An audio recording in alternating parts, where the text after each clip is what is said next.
Hey guys, ILene Vick here for Teaching Adult Coloring with ILene Vick. It is Thursday, June 20th at 7 p.m. Central Standard Time, and I am live. It is week 25 of 2024, and in my neck of the woods it is currently 84 degrees with a high of 88 and the low is 64.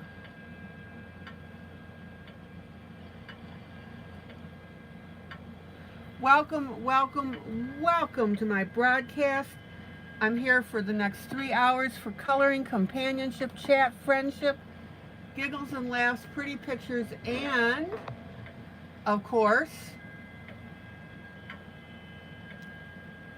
the what, the how, and the why of adult coloring. Remember, guys, this is an emotional refuge, and this is where we are united through coloring. Welcome to my YouTube peeps who come in and chat with me. That is always fun. Welcome to my YouTube peeps who watch this broadcast after the fact. And welcome to my Facebook peeps who see this broadcast in my group, Teaching Adult Coloring with ILene Vick. All right, let's see who's popped in here. Mamie.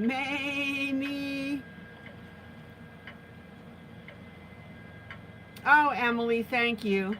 Hi, ILene. I was in Belle's live. She says hello, and that her and her friends Ron, Scott, and Jay all said they send their regards. Belle said she loves me. Holly, hello. Dorothy, hello. Hello, Jolly.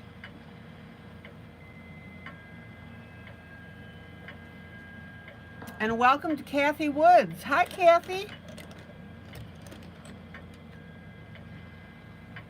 You're new to the broadcast. Good to see you.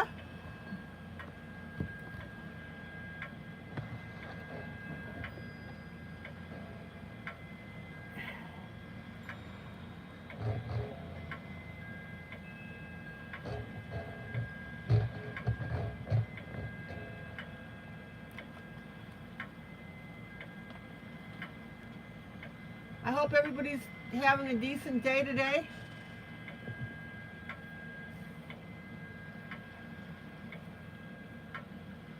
Kathy, how did you find the group?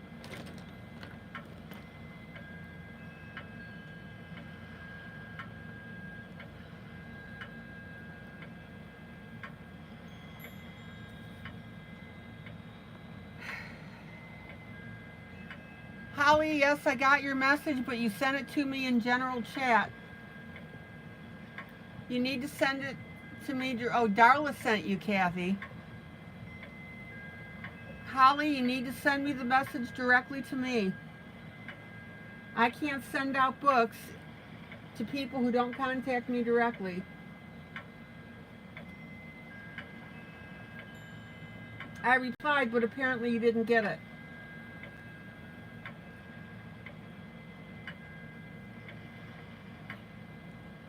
Linda, the three amigos, uno, dos, tres. Hi, Linda. Hello, Michelle.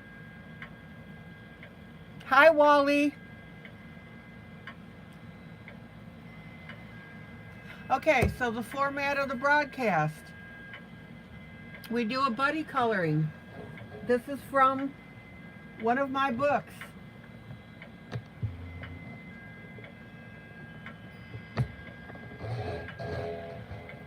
Oh, hold on, I gotta fix something here.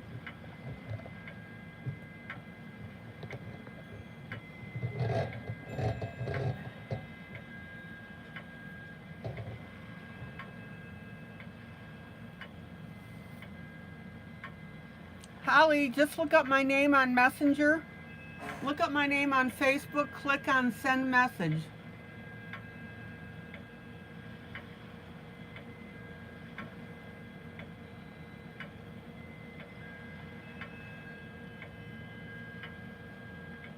Hello, Stephanie. Your house visit was a bust. We'll have to keep looking. All right. Stephanie says like number 2. Guys, hit that like button.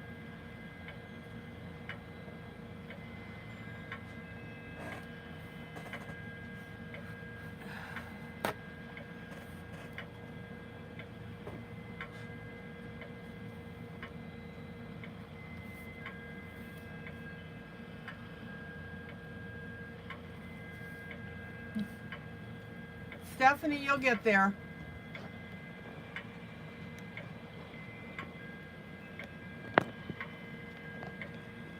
All right, a little bit of a camera adjustment here. So guys, this is from A Day in the Life of a Gnome, my book. Last night I was showing you how to add leaves.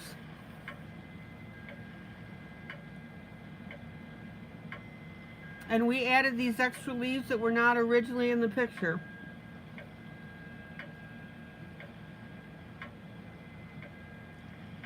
Hello, Julie. And then our second piece that we're doing is the Kirby Roseanne's picture, Imagimorphia.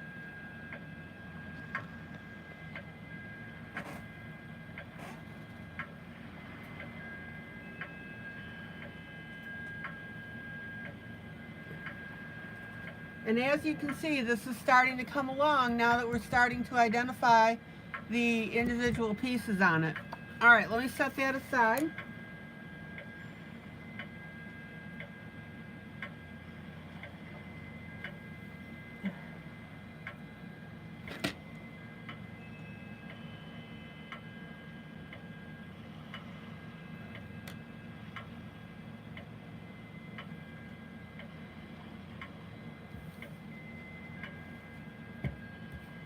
You should have this piece. You get it from my group on Facebook, Teaching Adult Coloring with ILene Vick. And if you are behind following along, of course, all you have to do is watch the videos. All right, guys. Tell me about your day, win, lose, or draw. So I'm going to continue putting on these leaves.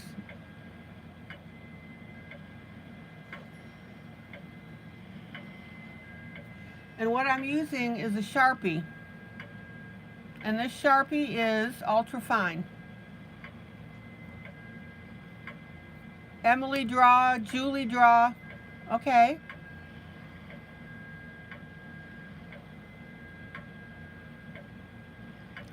Mamie draw. Good. So everybody's having basically a quiet day.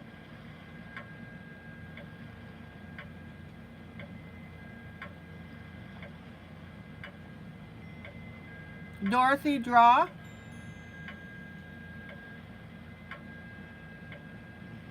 Dorothy, you've been really popping out with some beautiful pieces.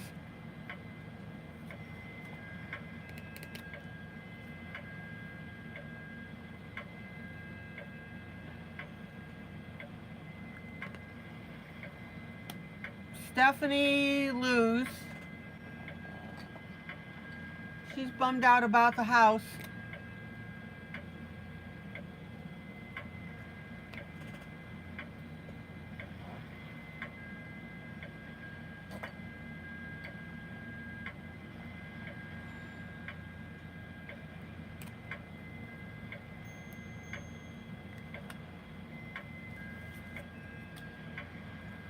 Stephanie, you'll find something. Okay, now,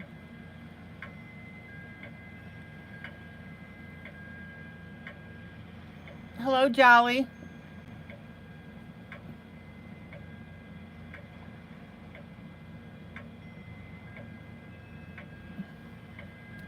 Kathy, I know you're new to the group. So a couple things. Don't be embarrassed about saying anything, asking questions.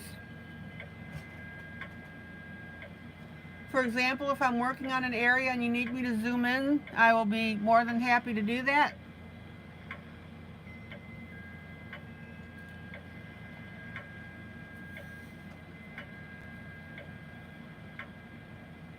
That's why I'm live. Okay, now I'm going to go to the back here. Before you draw anything, you should practice doing it. So even though I do this all the time, I still take a moment to practice. Now, I wanted to show you guys something that I didn't show you last night. Let me cap this.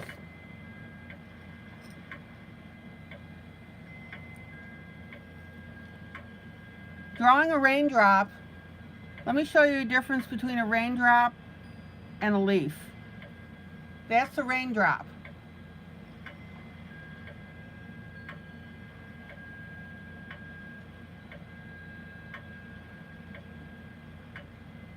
This is a leaf.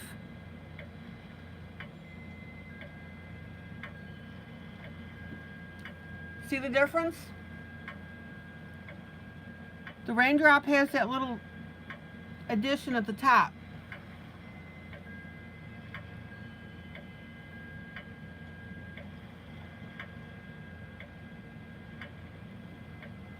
That's why when I was doing this the other night and I accidentally did a couple raindrops and I told you.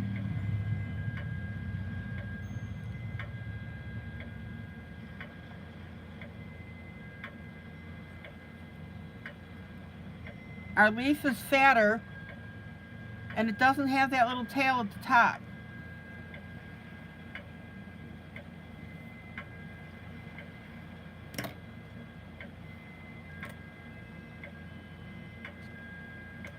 So, I'm going to pop over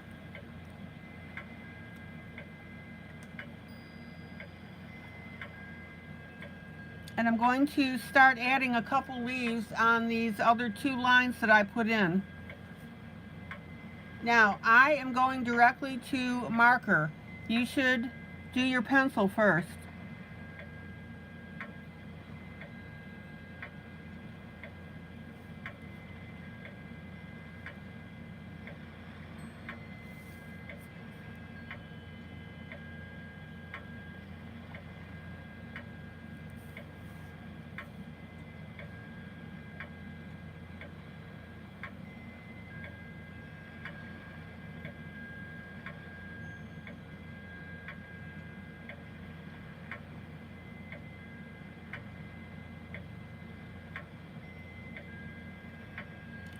Now, what I want you to notice is,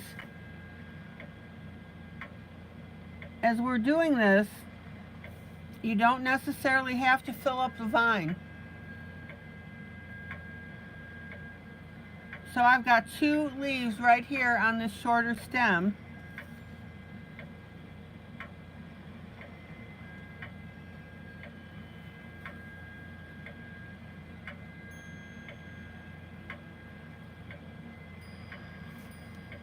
But on this one here, I'm going to be a little thicker with them. Now remember, if your marker peters out, you just have to take a piece of paper and get your ink flowing again.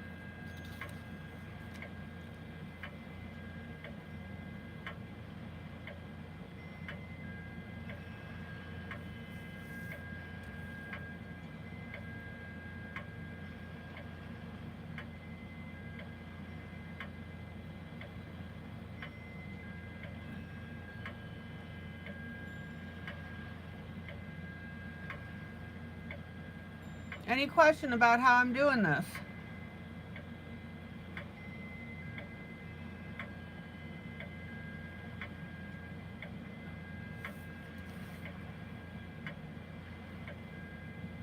Now for me, it's easier to turn the page when I'm doing this than it is to draw these little things upside down.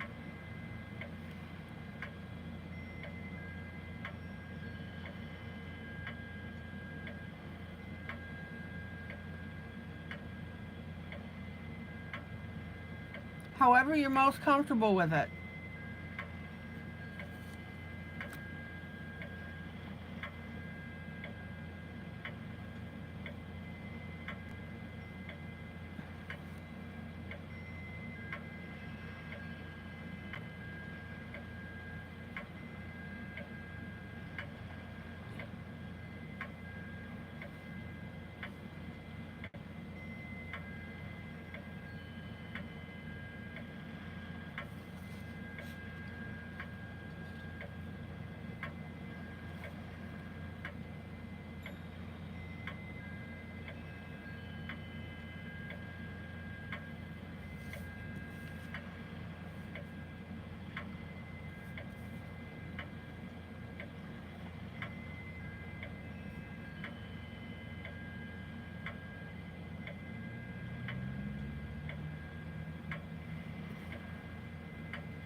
And notice, of course, how I'm drawing that line in the center of my little leaf oval. That's really making it come together. Now, you don't want to go down too far because we've got some plants and stuff here. So I think at this point we're in good shape.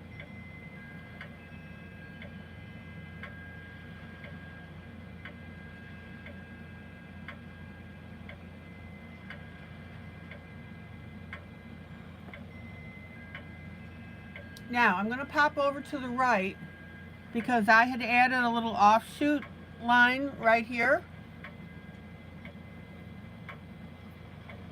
I'm going to add another offshoot line over here.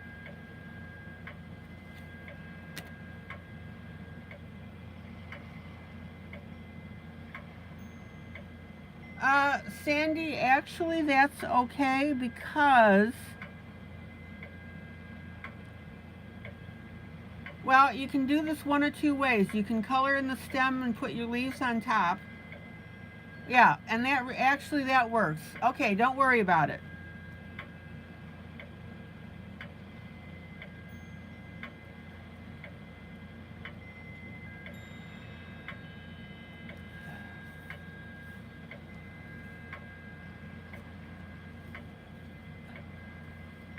You're fine.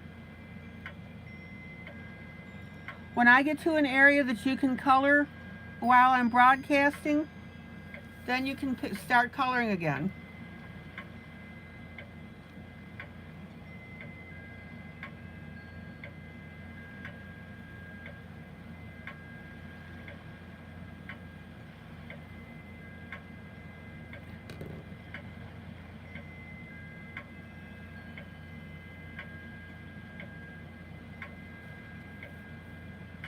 Okay, let me pull out and show you how this puppy looks. Isn't that cool? Hello, kitty.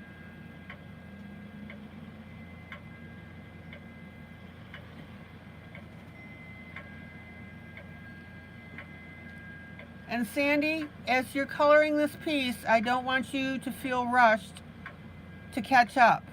If you do that, you're going to defeat the whole purpose of coloring.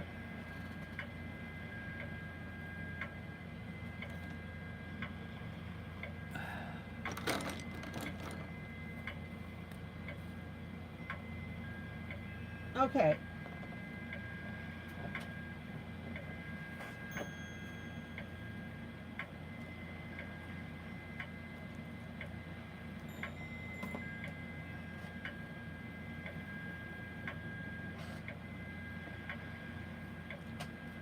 Now, I'm taking a water-based marker. You can use alcohol-based marker if you use a light enough color. And I'm going to dab in the leaf color.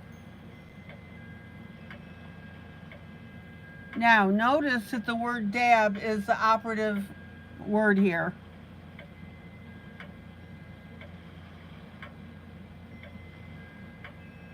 I'm not coloring back and forth, I'm just dabbing in that color.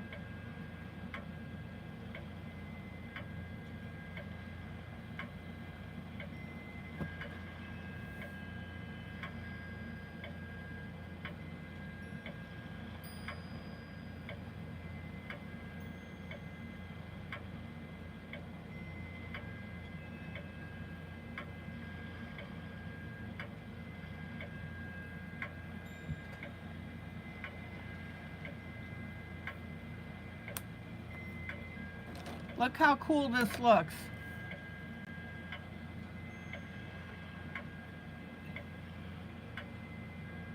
So Sandy, how long have you been adult coloring? Are you new?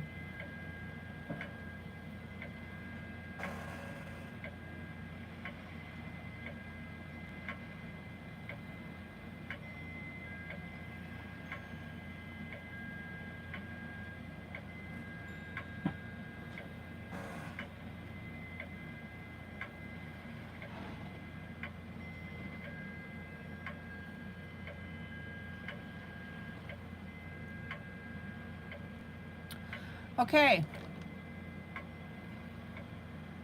let's add some more seriously since February when you got your Prismacolor set. Oh, cool. Cool, cool, cool.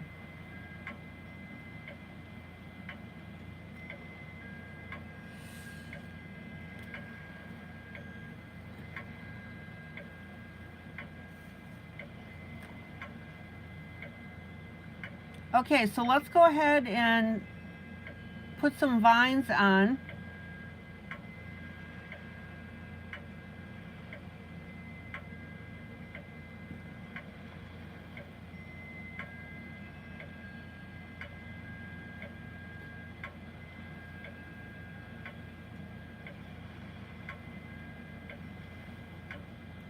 Now, I want you to notice that these vines here are a little bit more up and down. At least this one line is.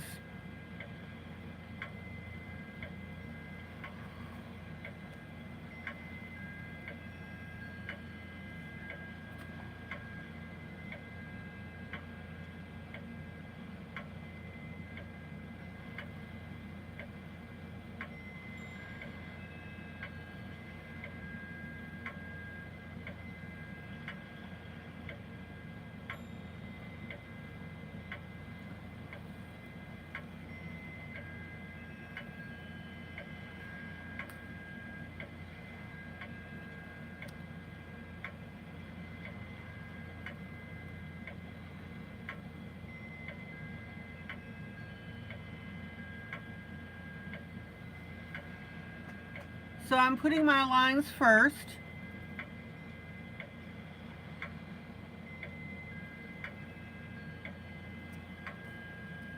Hold on, let me recharge my marker.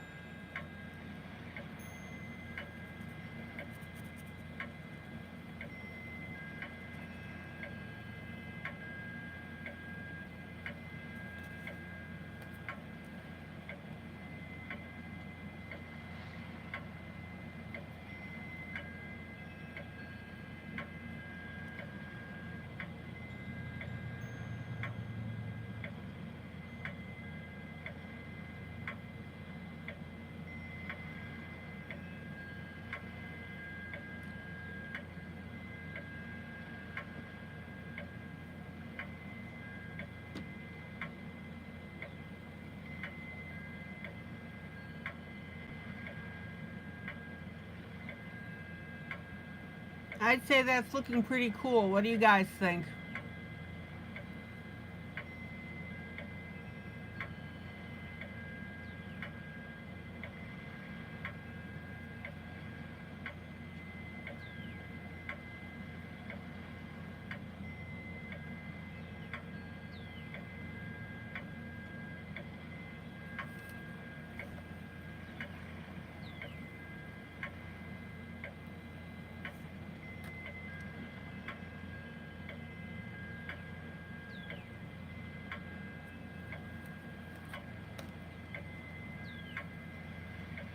All right, hold on. I need to keep cleaning my marker tip off.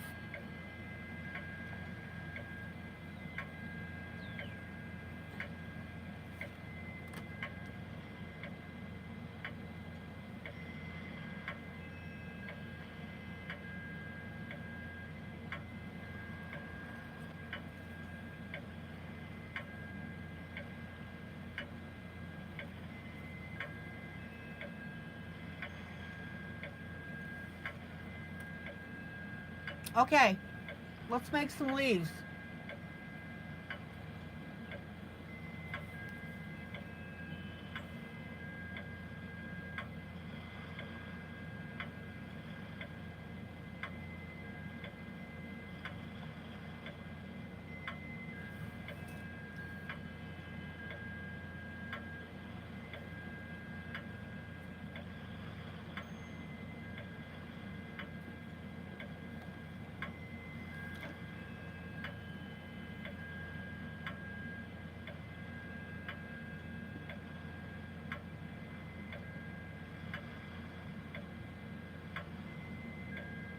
Now, be careful that your leaves don't get too big.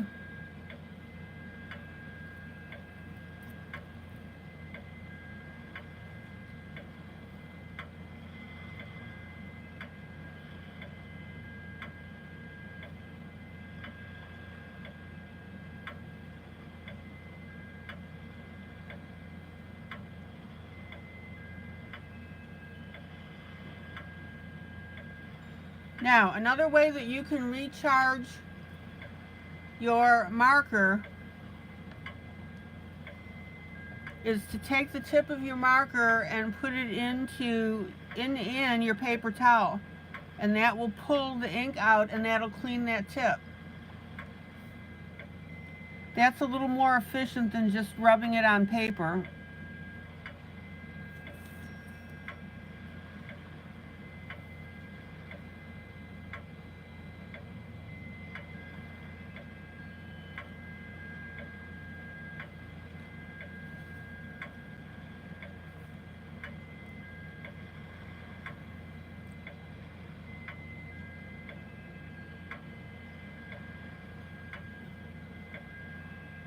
Now, you want to be careful that you don't get in too much of a pattern with your leaves. In other words, see the pattern that I've done? I've got 1, 2 here, 1, 2 here.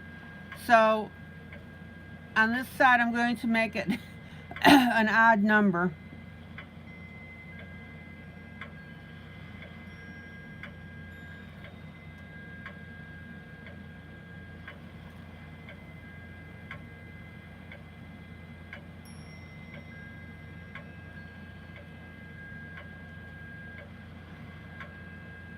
Who's coloring this with me tonight?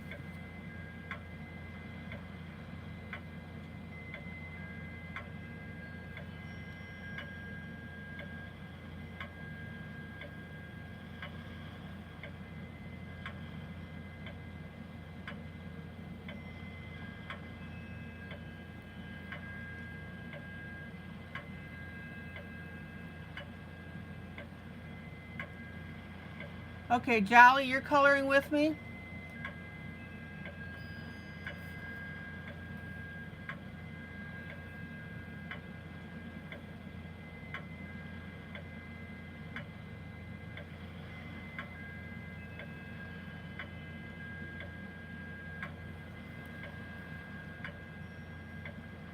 Excellent.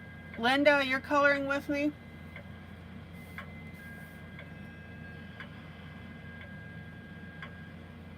Jolly, are you making leaves?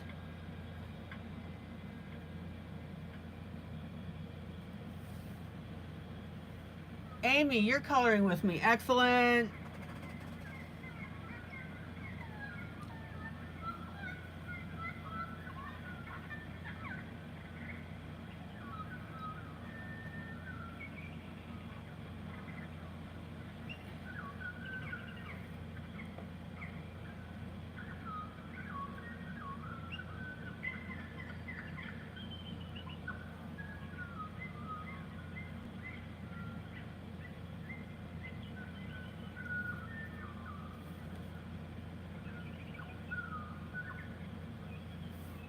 And I don't want to hear anybody say, I can't draw.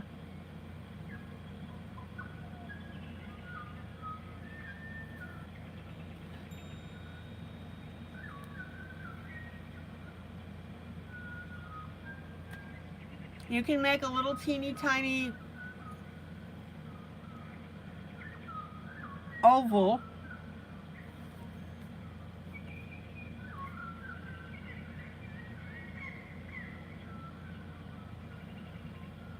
and put a line in it to make a leaf.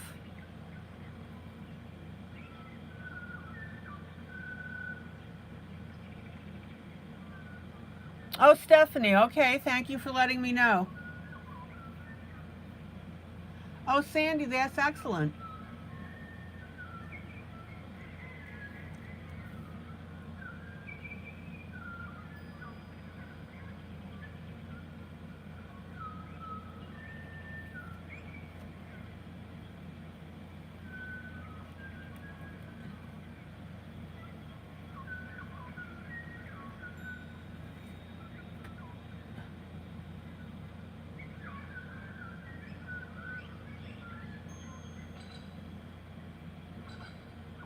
The minute that you start out a sentence with I can't, then you won't.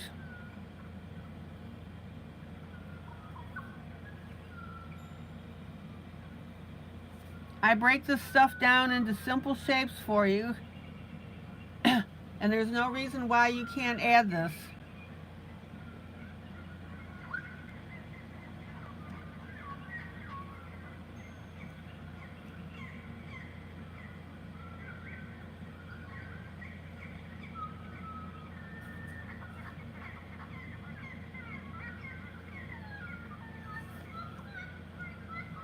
Whoop. Of course, it helps when I stay on camera. Sandy, excellent.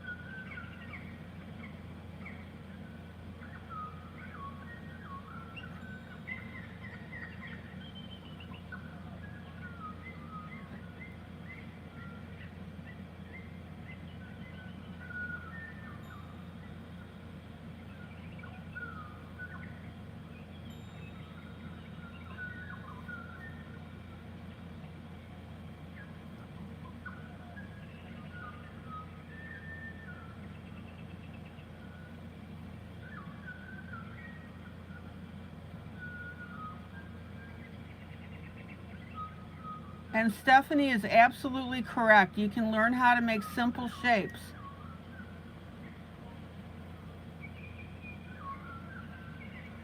How many of you guys remember when we had the Johanna Bosford book? I can't think of the name of it at the moment. And she had all these images and showed you how to draw them.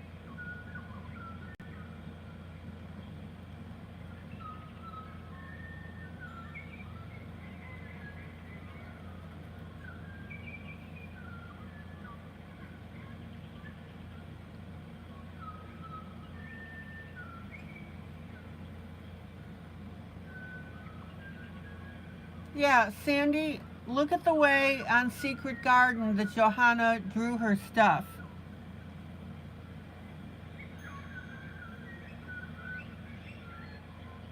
Thank you, Jolly. That's it. 30 days of creativity. Thank you, thank you.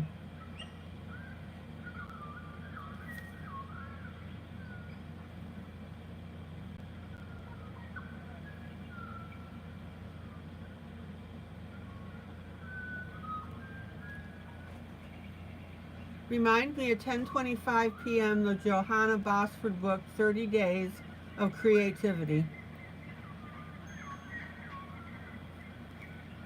Okay, I've added the Johanna Basford book, 30 Days of Creativity, for tonight at 10:25 p.m.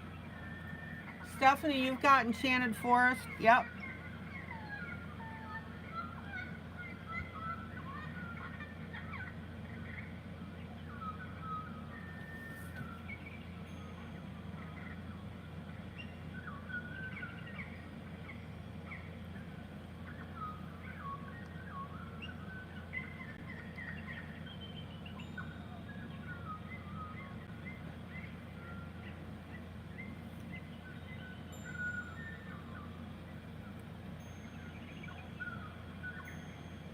We had a lot of fun with that book, 30 Days of Creativity, and I went through and I showed you how to draw the images that she had put in there. It's ridiculously simple, and once you start doing it,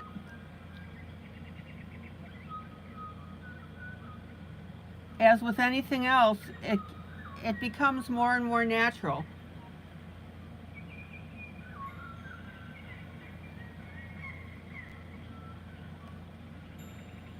Okay.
Oh, guys, look how beautiful this is. Let me pull out.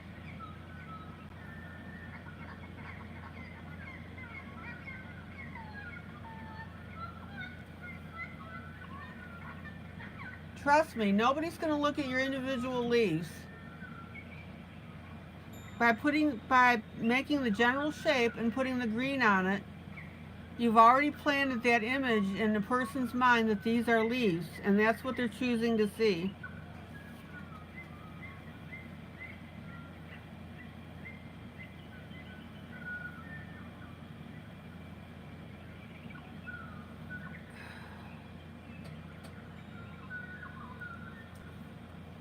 Are you learning something?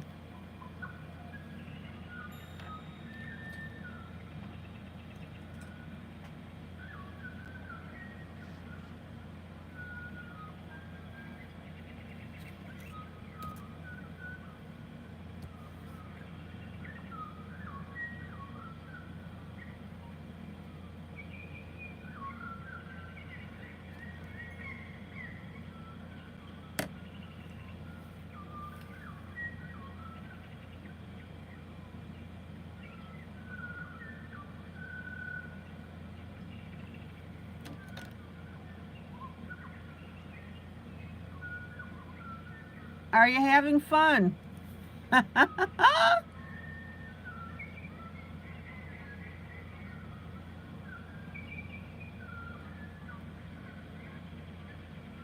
Are you glad to be here?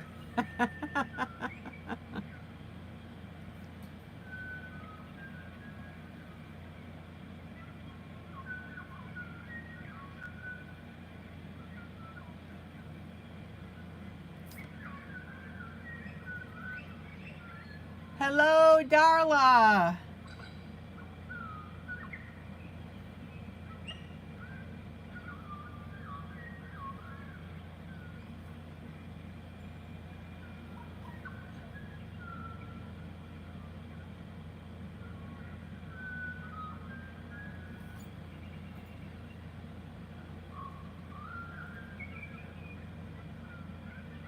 Are you guys surprised how easy this is?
Now, don't forget to get that line down the center, because that's what makes it look like it's a leaf.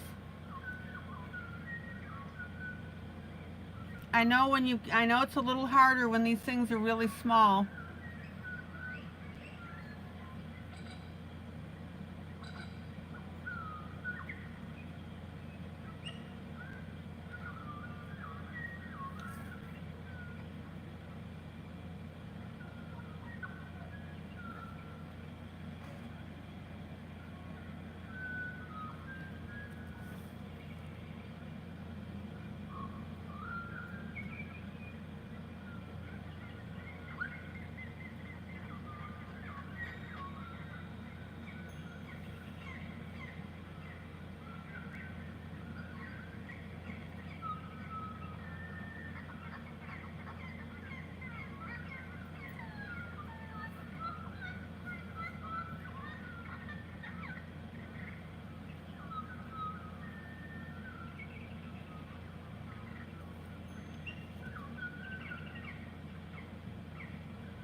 All right.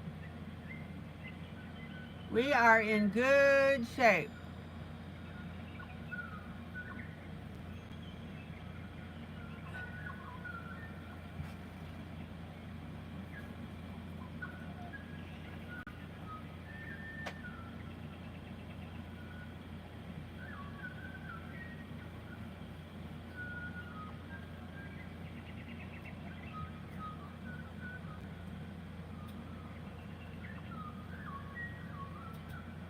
Okay.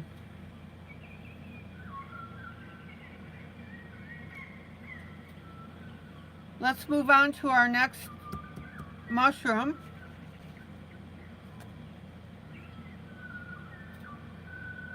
I'm going to let this dry before I put the green on it.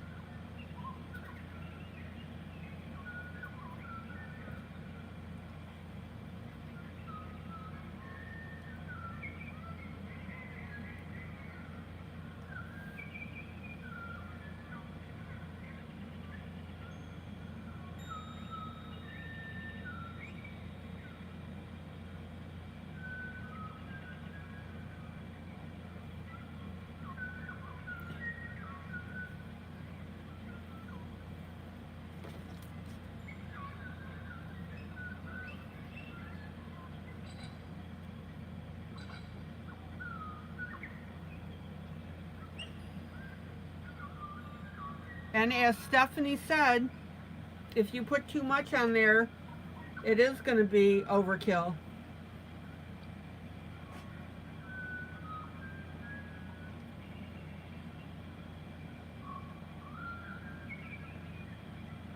Easier to add than to subtract.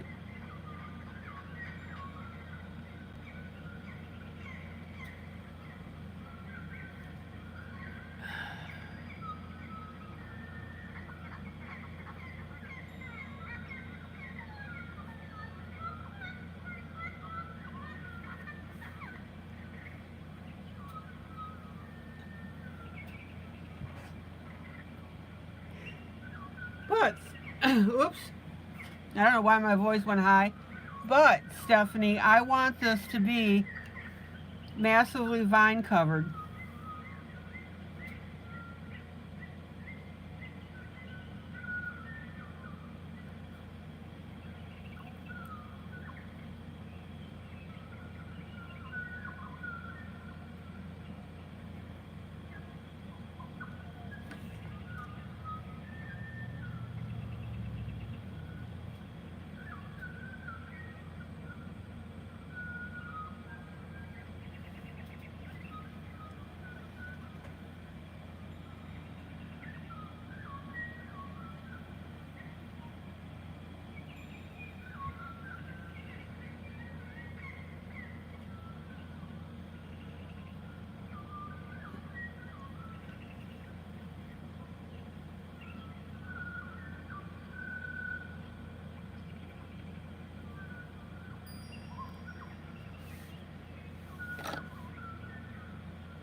Okay, hold on. My pen's running out.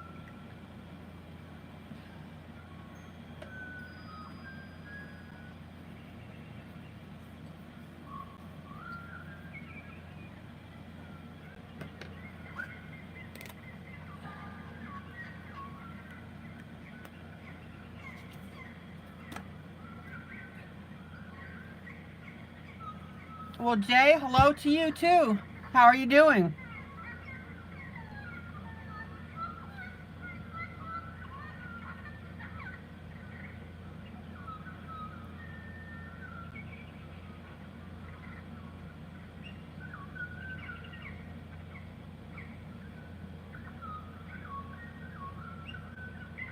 Jay, how's the weather in your area?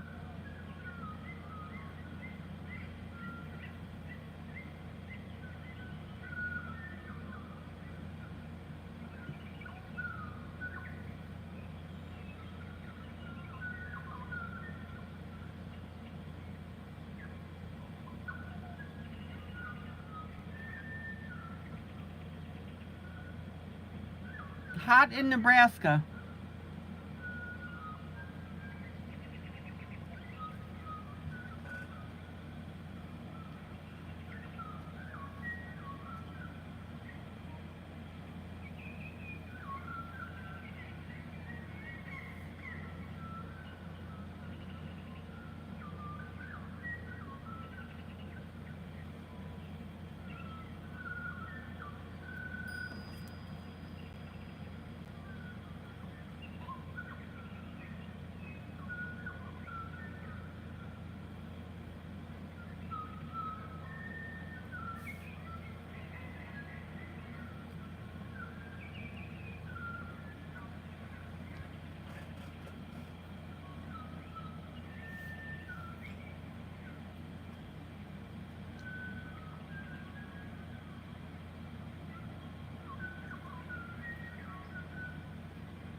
Okay.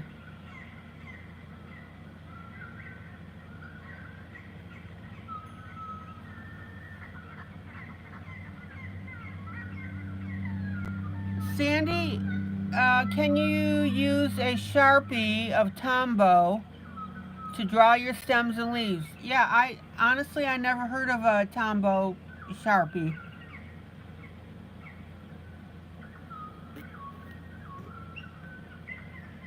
Whatever you have that will help, that will let you draw a very thin line.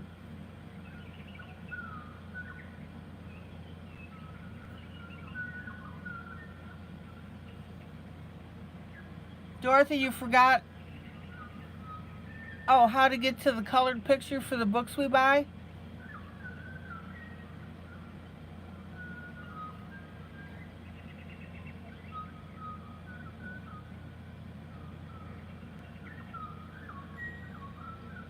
Uh, Dorothy, the group is called Coloring Guide.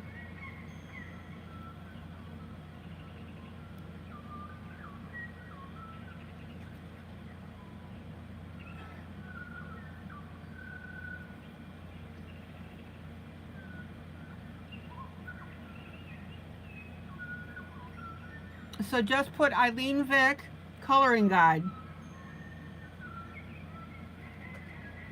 That should do it.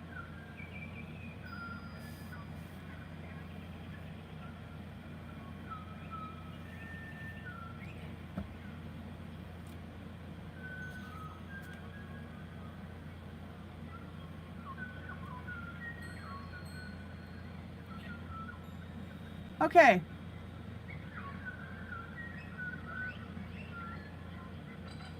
Let's get some leaves on here.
Dorothy, no problem.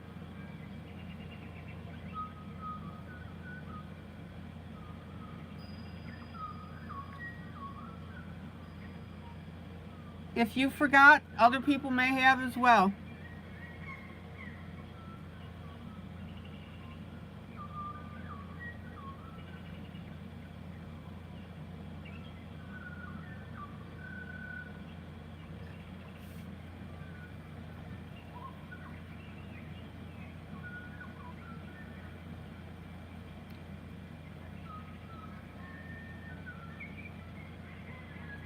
All right.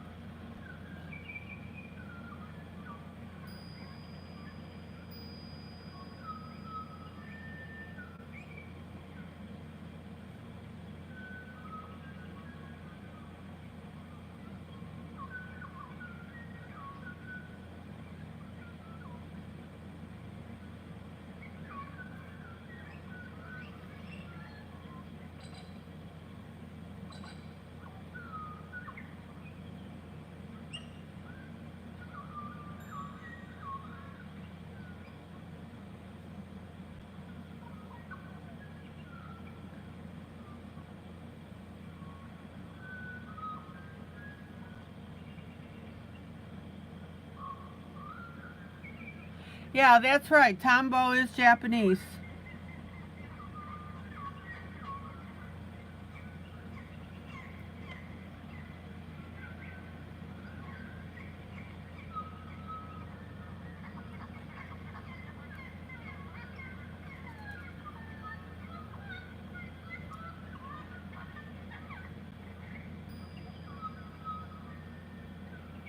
Guys, how are your leaves coming out?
Yeah, I didn't know that Tombow made markers either. I didn't know they made glue. I've always known them for their erasers. The things you learn, I'll tell you.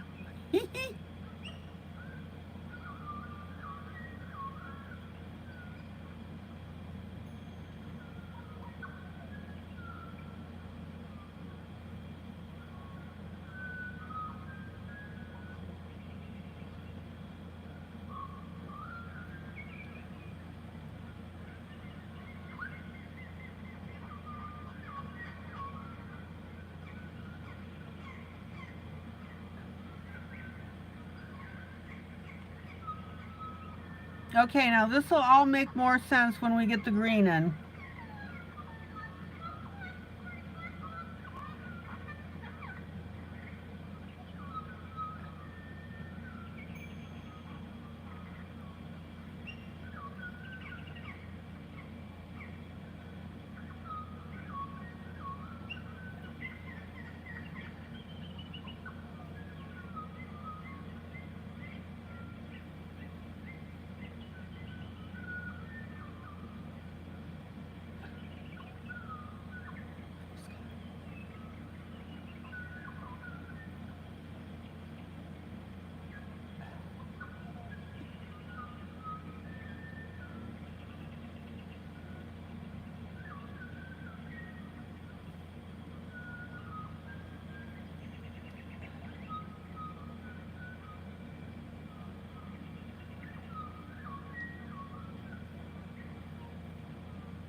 Okay, I think we're in pretty good shape. Now again, when we get the green in, it's going to look really good.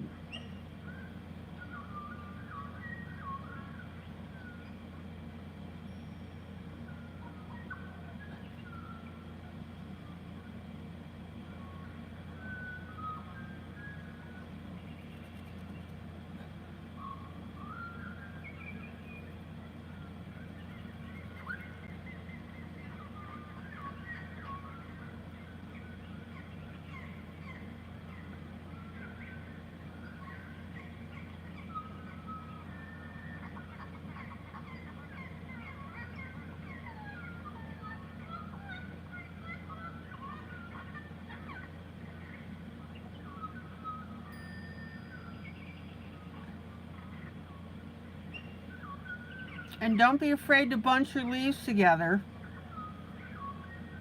To me, that's what makes this look really good on the side of the house.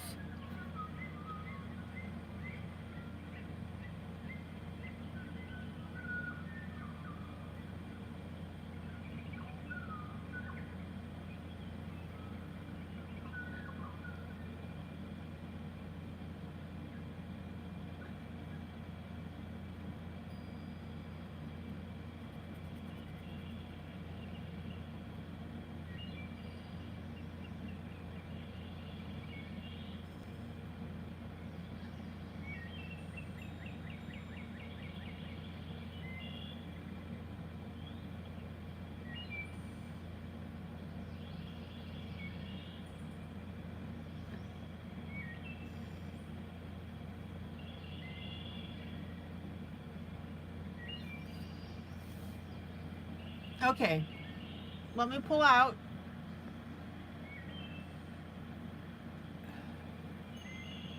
Hello, my Linda. Thumb number 13.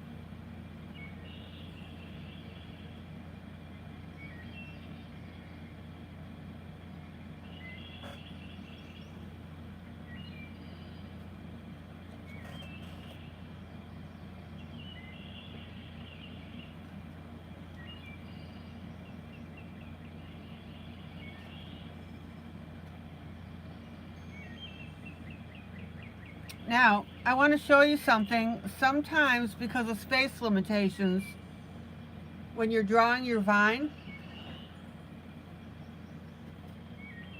or drawing your leaf, so we've been drawing it, this way and adding a little stem. If you don't have room for this stem, you can go ahead and put the leaf directly on the vine.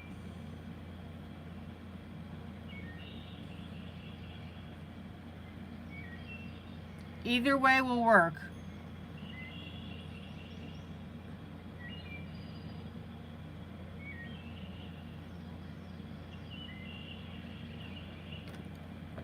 But make the effort to put the stem in first, if you can.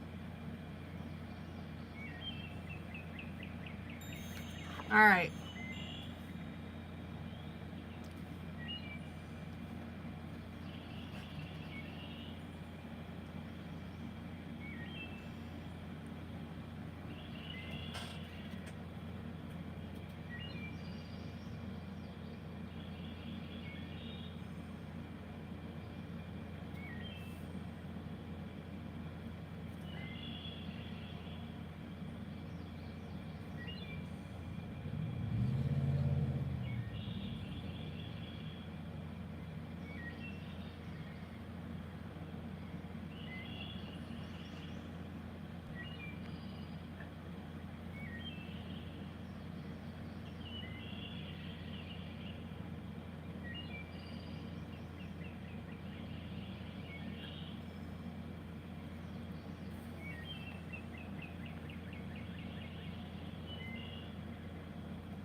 Excuse me.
All right, hold on. Gotta make sure I'm still in camera range.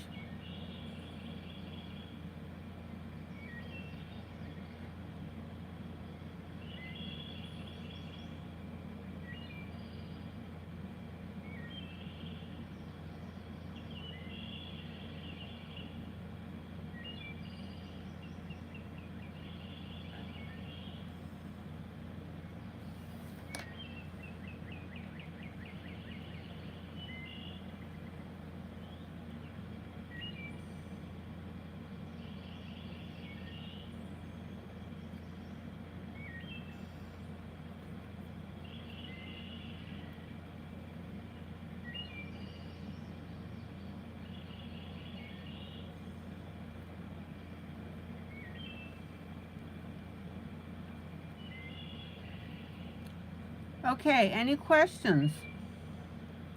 I want to add a few more of these by the door.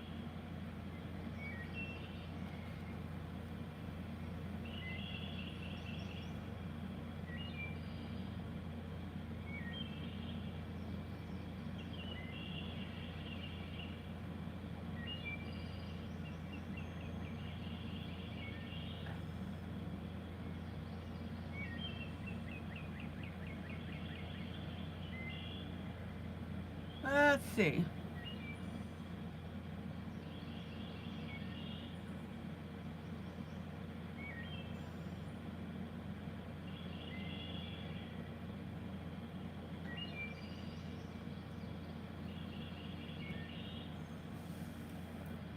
I think we're good to go.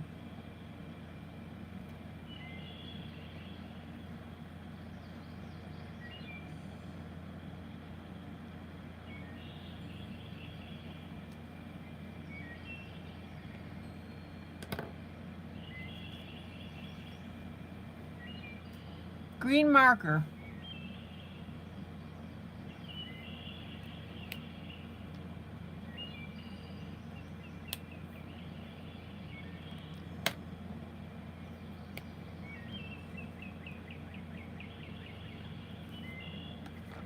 Let's go ahead and start dabbing these up. Now, again, I'm just doing a dab on here.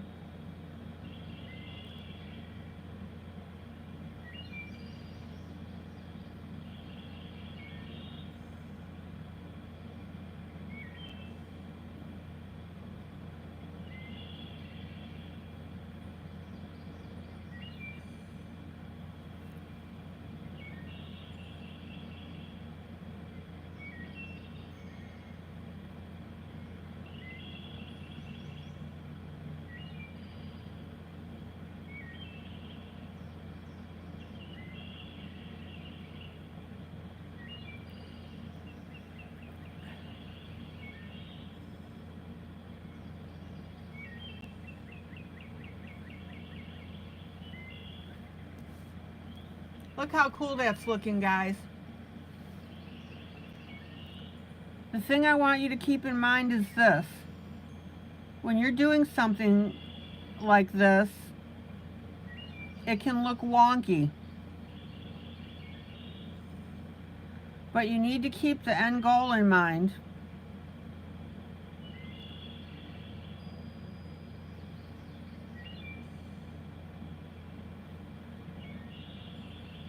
And knowing that you're going to make your leaves green, you literally need to imagine how that green is going to look while you're drawing these leaves.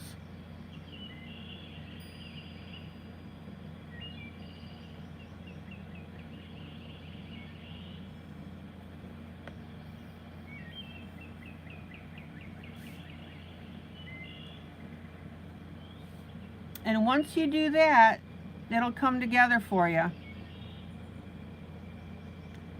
So every spot that I was putting a leaf, I knew that I would be dabbing that in green, and that's how that would look really cool.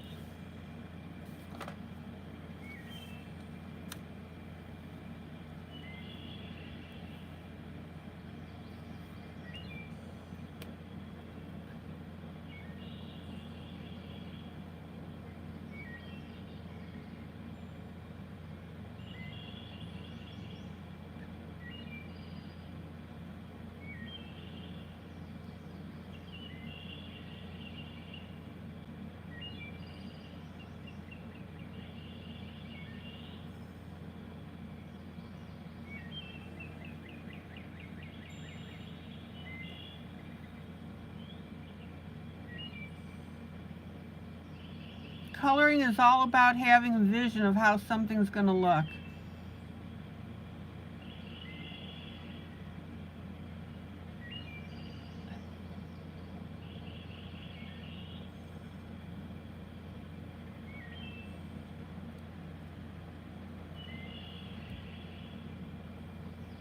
Oh, let's see. All right.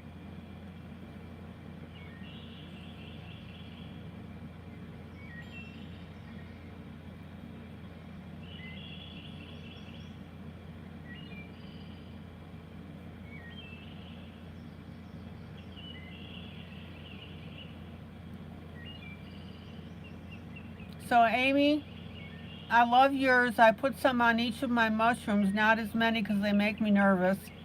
But I did do them and will continue practicing until I get more comfortable. That's the idea.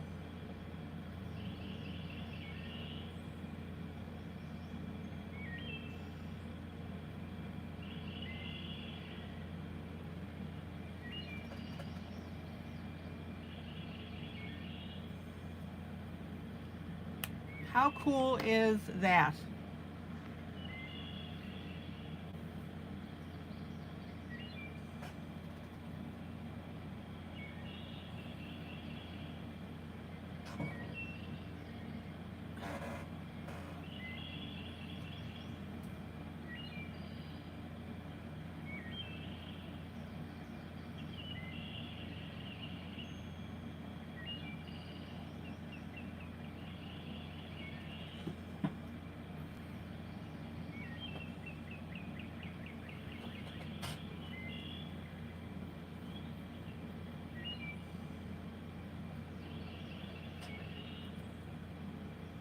Okay.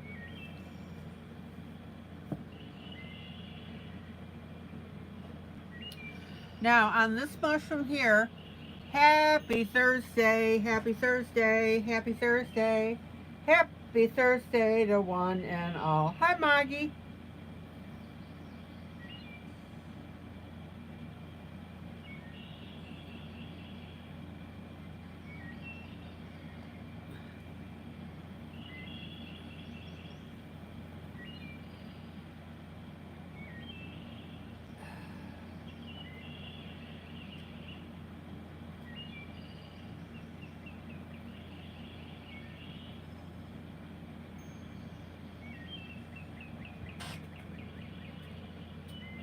Okay. Now,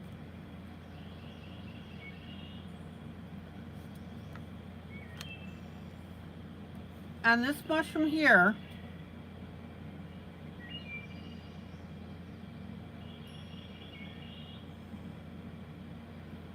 I'm only going to do the vines part way up.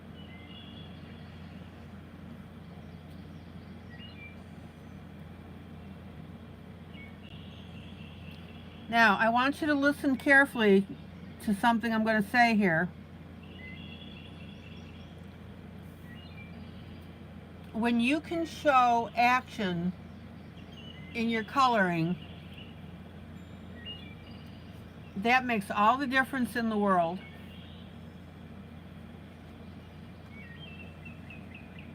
And by that I mean by showing a partial vine growth on the stem here, it gives your piece movement. In other words, it makes it look like something active is happening.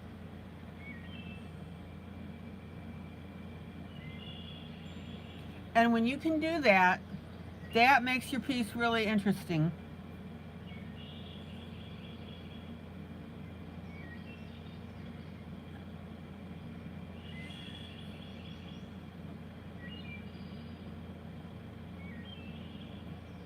Does that make sense?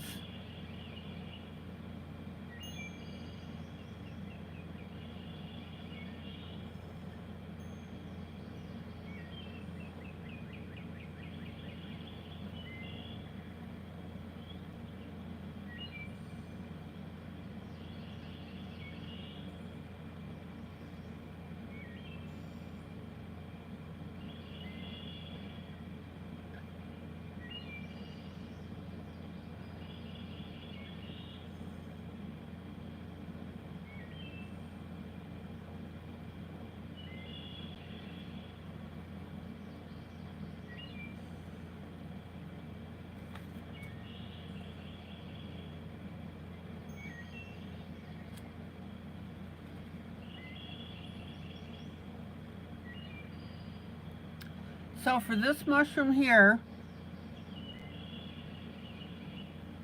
I'm going to show that this is a partial growth upwards.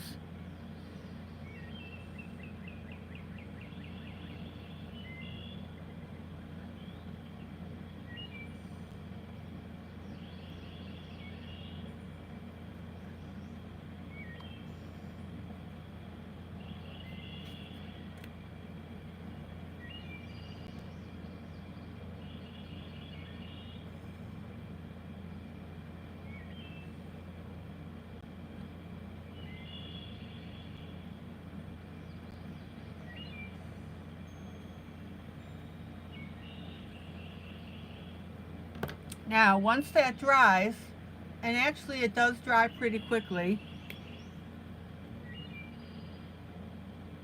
we'll go ahead and dab on our green.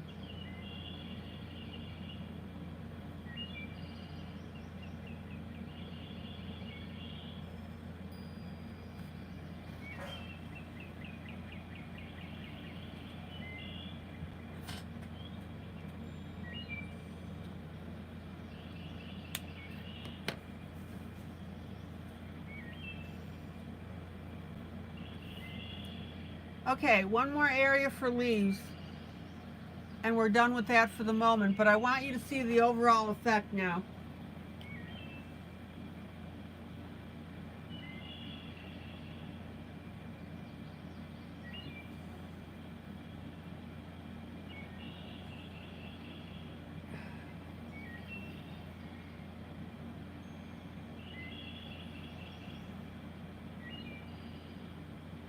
Any questions?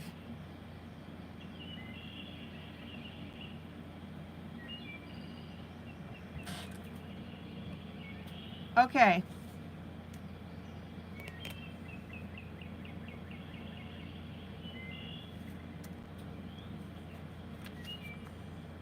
Now, I'm going to put a couple more of these vines on an area that will make sense to you once you see it.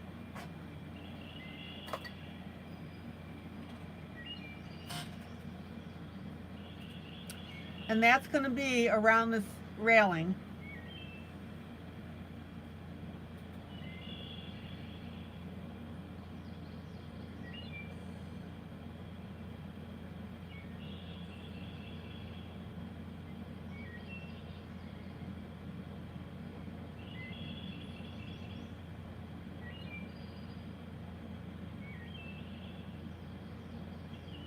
Now, you want to make really tiny leaves because it's this is in the distance.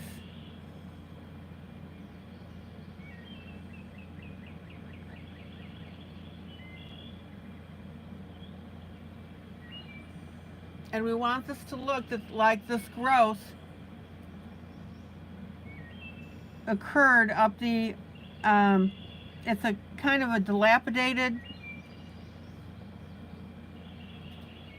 railing.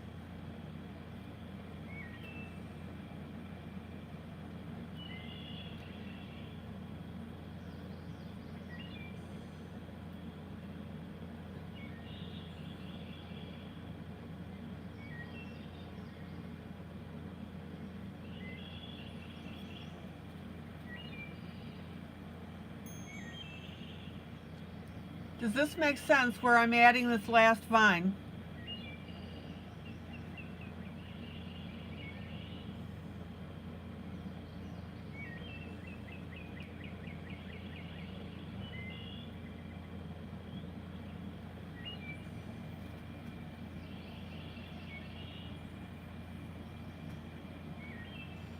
Maggie, we're doing okay.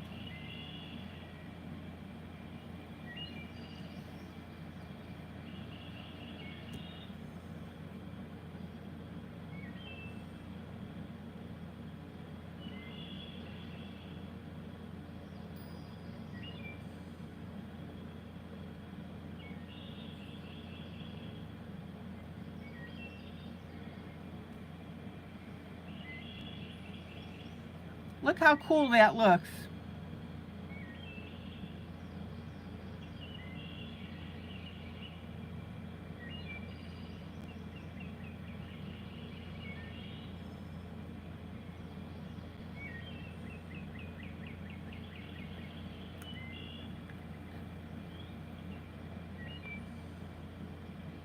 All right.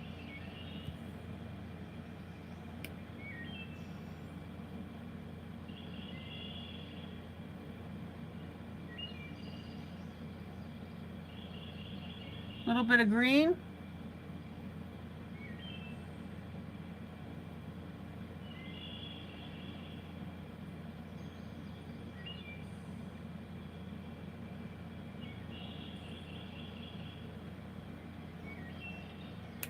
Now, I don't know about you, but I think that makes this piece look really cool.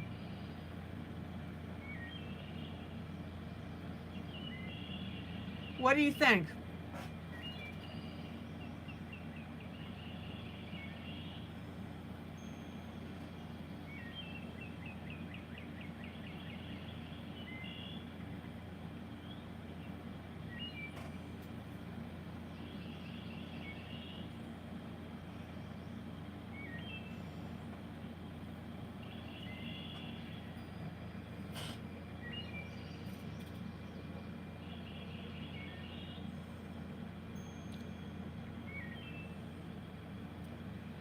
Any questions on how I put this together for you?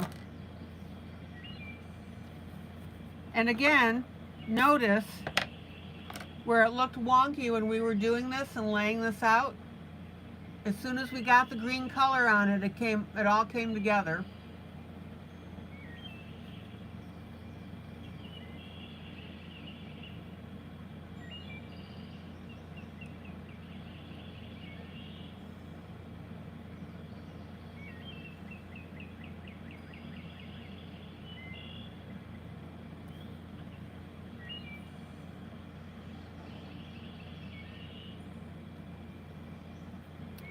Now we can go here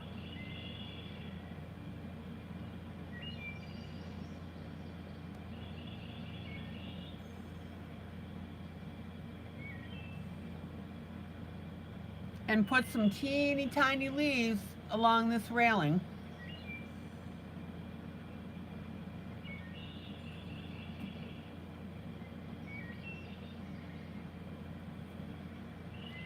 Now, this railing is basically it's wrought iron. So we can take our Sharpie and we can color it in with that Sharpie.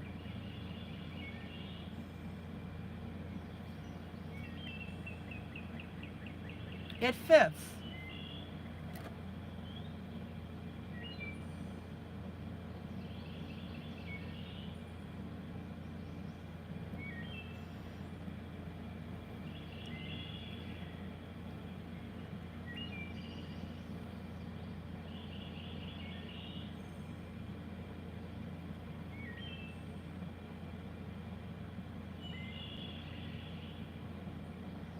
See how that works?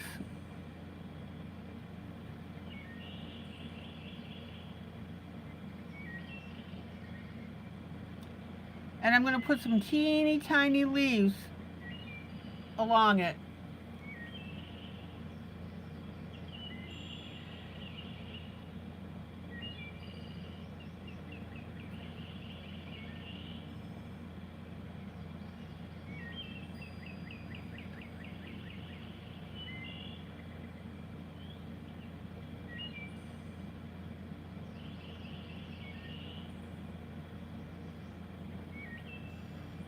Now notice these leaves, I really don't have room for the stems, so I'm just going to put the little oblongs right up to the railing.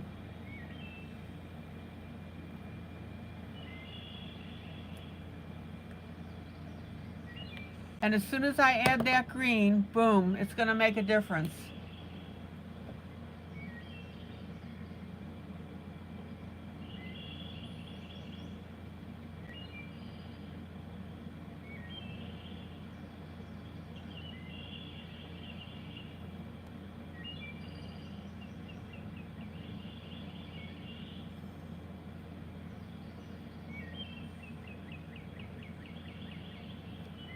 Now, if that doesn't look cute, I don't know what does.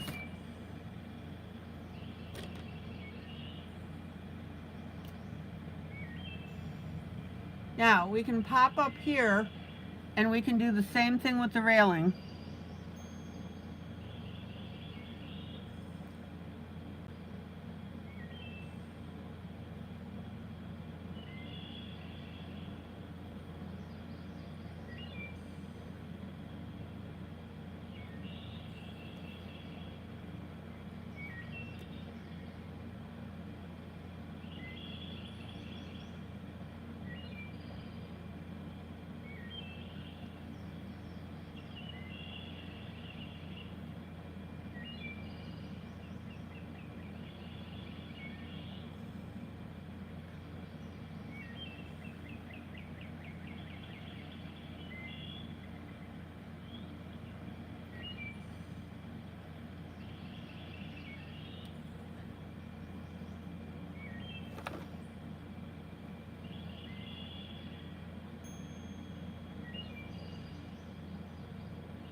Okay.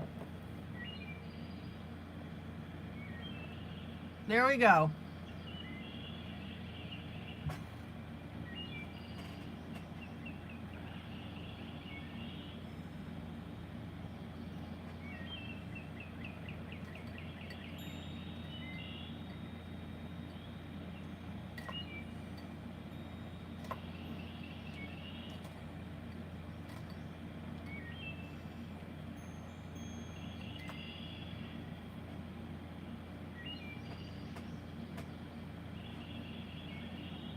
Now, I have a red and orange Sharpie marker. Unfortunately, it's the, oh, let me see something here.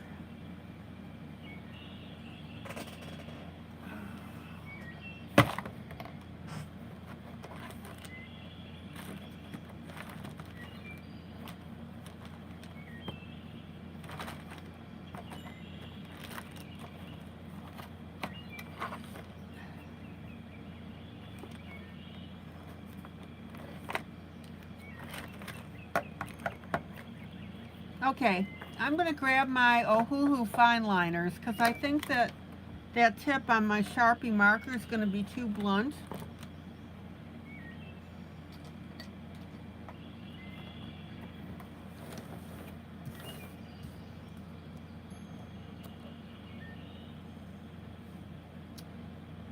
Oh, Sharpies are wonderful.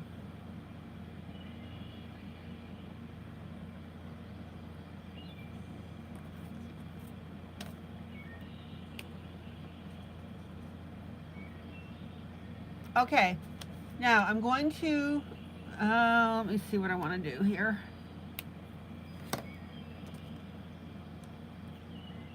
I'm going to start with a red.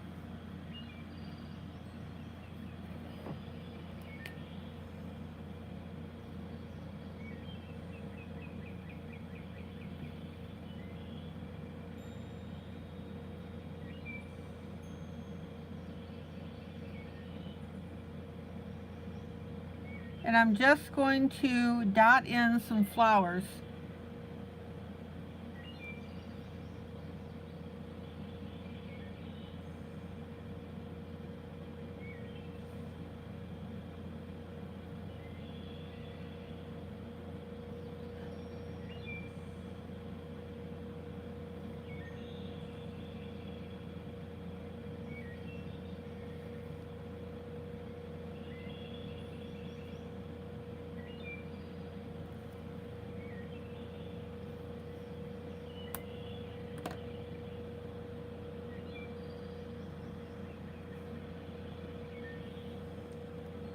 And then I'm going to come in with my blue.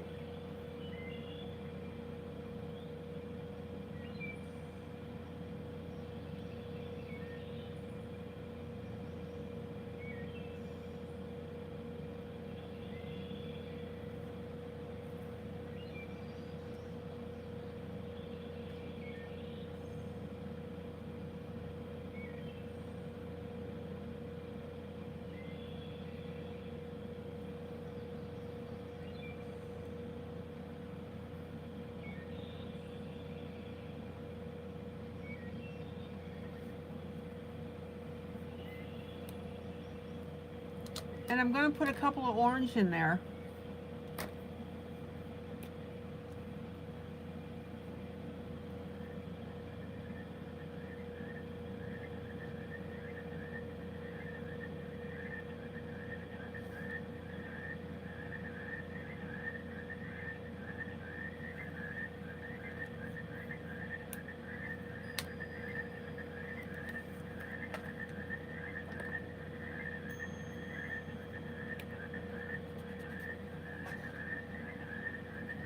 And then I'm going to come in with a light green.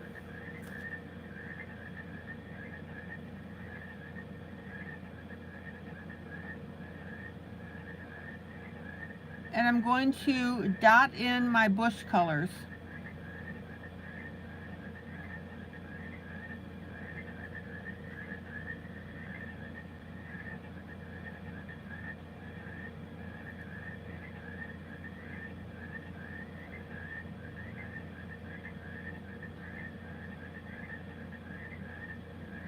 Now, again, I'm dotting in the color. I am not dragging the marker across the page.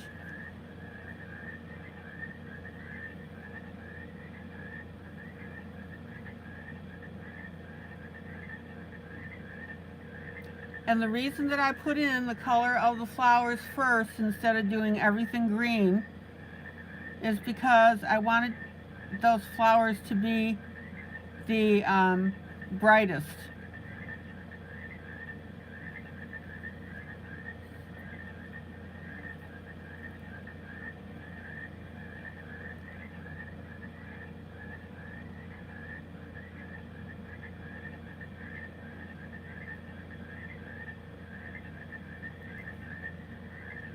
And we've got a little bit of greenery here. Looks like kind of a starfish.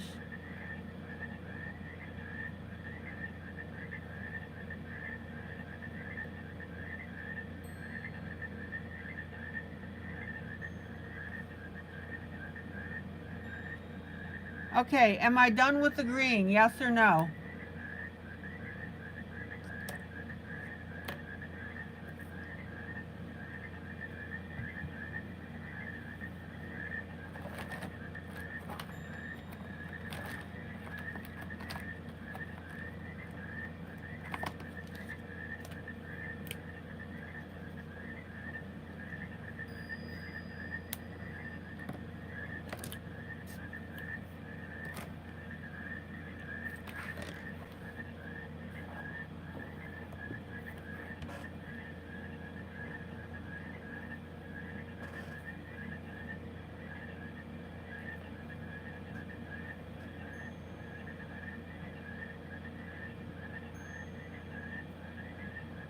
Boy, I'll tell you what, this chat looks like it's really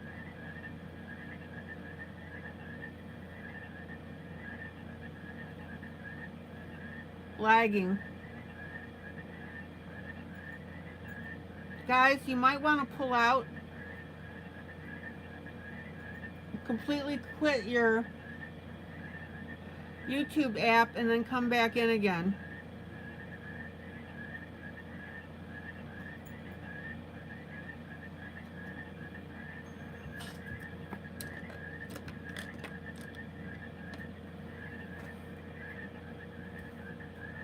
Okay. So the answer is no, I'm not done. I'm going to come in with a darker green.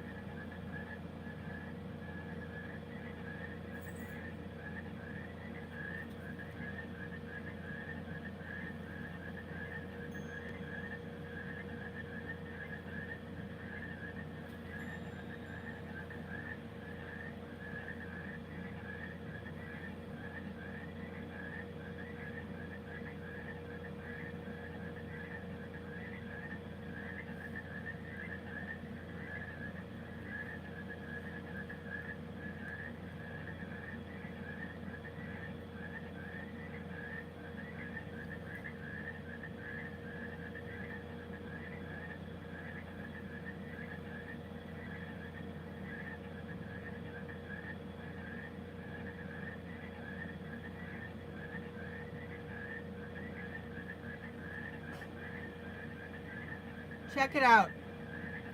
Okay, Maggie. Yeah, I have a separate monitor and I noticed that it was way lagging behind as to where I was.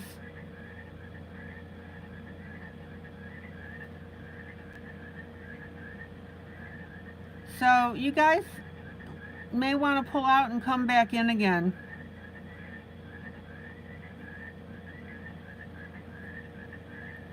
Okay, so we have our light and dark green on our greenery.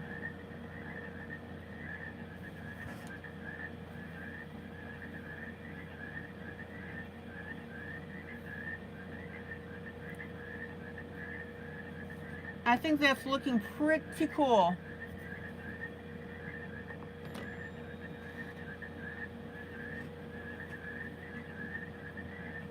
Now, if you don't have Sharpie markers, do this with pencil, with your green.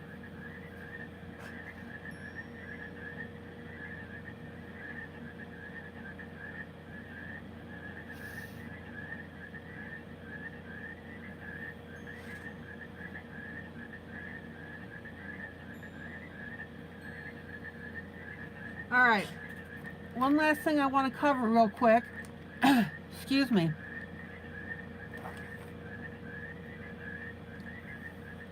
Is we've got some steps going up above on this patio here.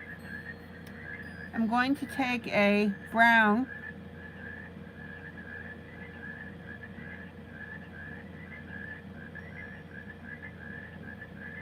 and I'm going to color those in.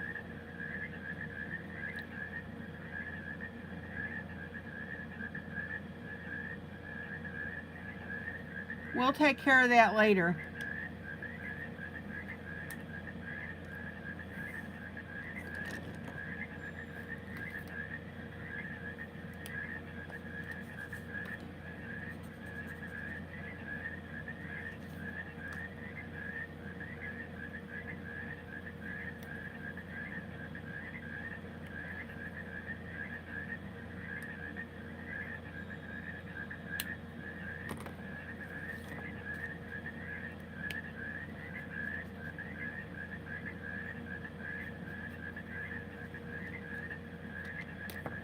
And the other thing I'm going to do is on the left-hand side,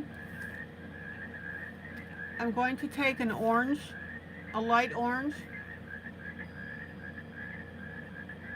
and I'm going to color over that wood, and we'll detail that next time.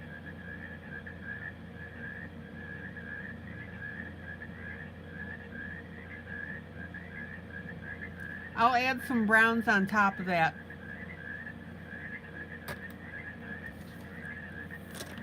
Okay.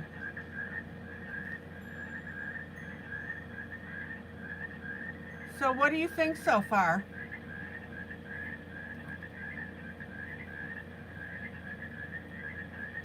I'm actually going to take that orange and I'm also going to color in on my stones here.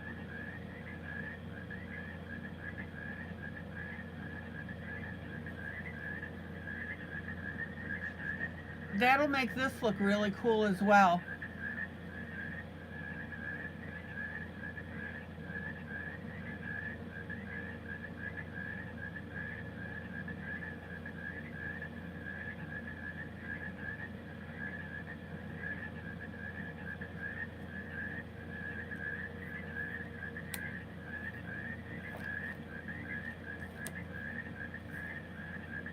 Now, again, I'm not looking to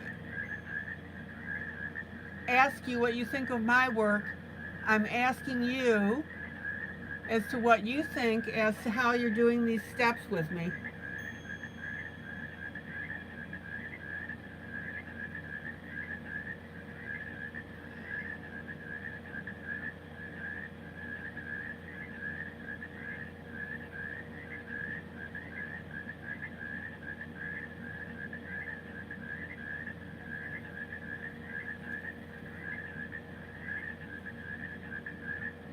Questions, comments?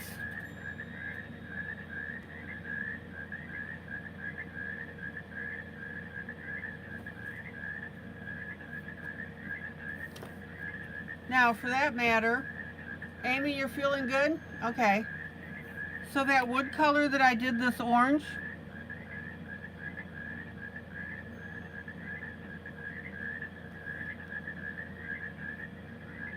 I'm going to put that in as my base color on the steps.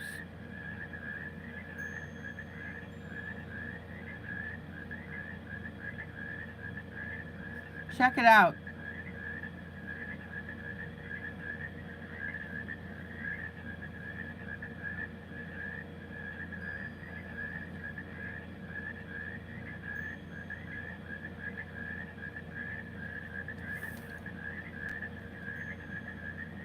And that's looking pretty cool.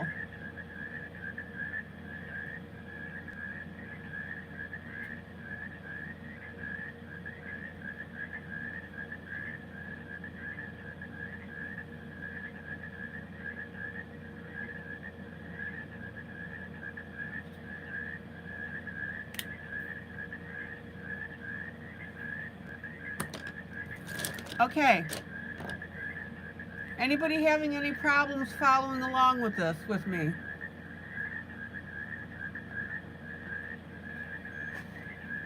Anybody having any problems with the ivy?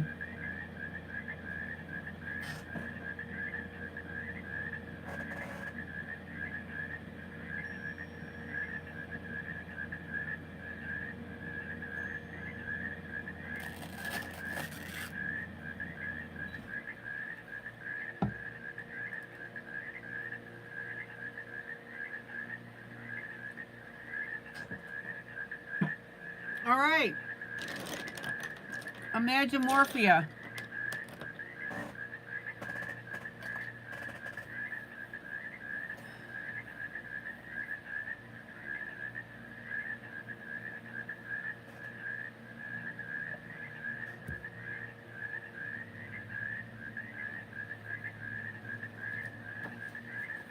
Guys, if you're not coloring this, what are you coloring?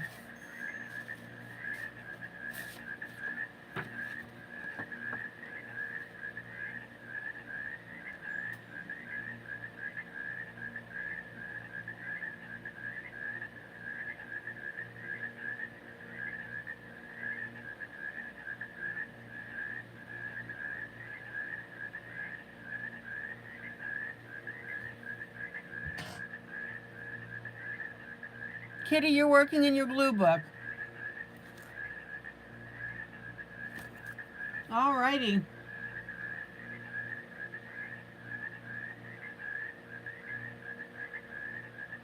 Now, we've made quite an elaborate piece out of this. And that's what I wanted you to see all the add-ons that we're doing.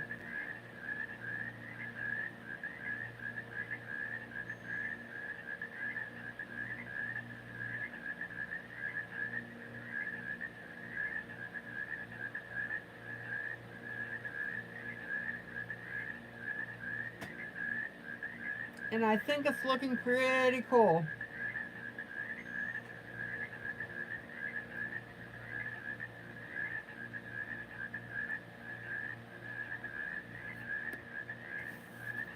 Okay.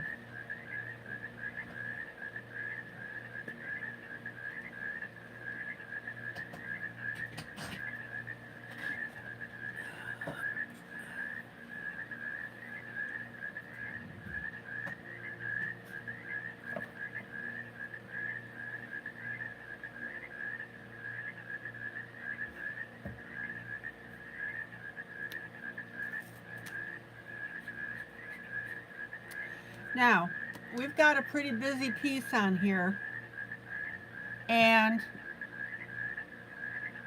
what I always recommend is when you're doing like items, for example these fish, you want to do them in similar colors. In other words, you don't want to add to the chaos of the page and having people trying to figure out what you're coloring.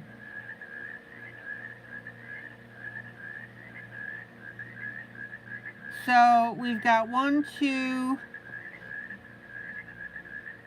3 of our koi fish.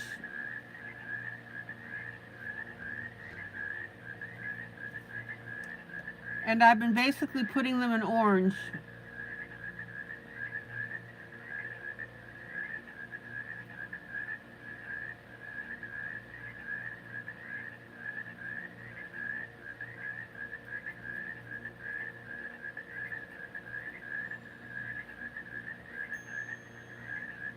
Now, I want you to notice that I'm not doing everything in orange here. I'm just shading my darker areas.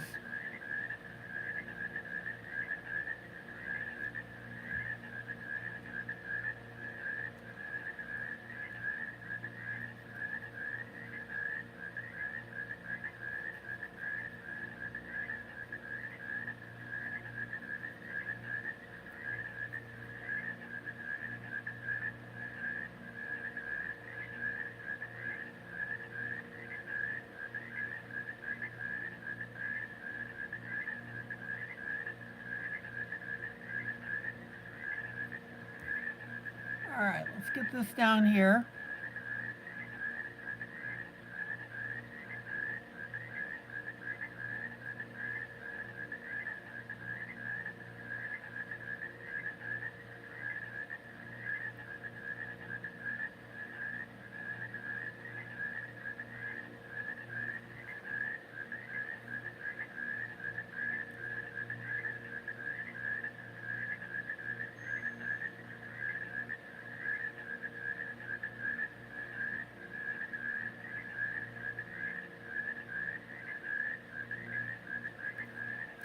And then we've got another fish. I knew there was one there. I was just looking for it.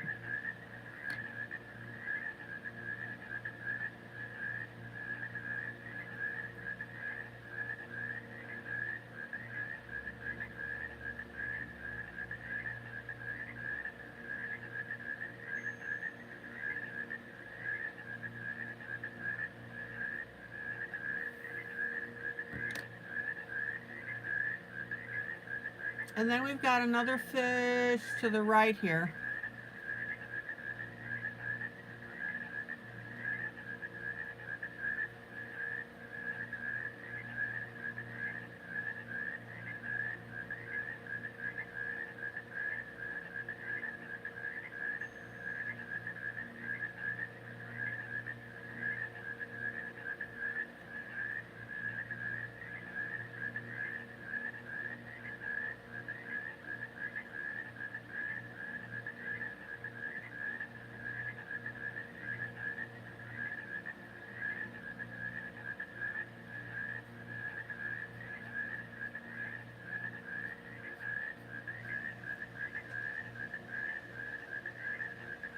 Sandy, good night.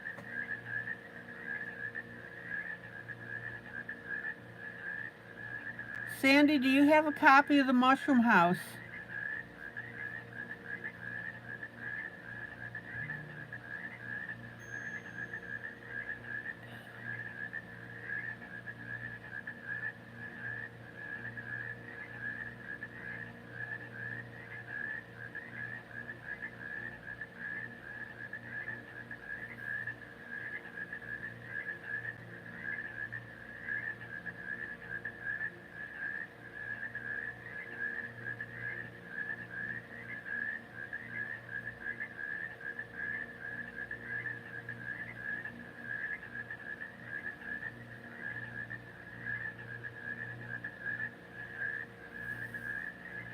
Okay, and then we've got, oh, Sandy, you are coloring it. Good, good, good, good, good.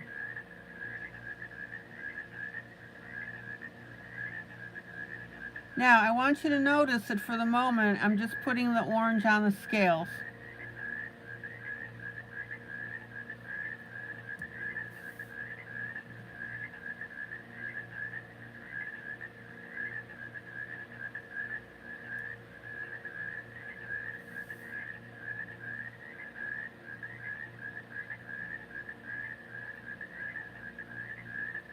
So we'll just poke that on there for now.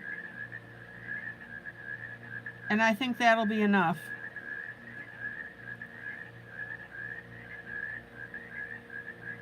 Okay. I just want to make sure that all the fish have a little bit of orange on it. And that way this piece will come together.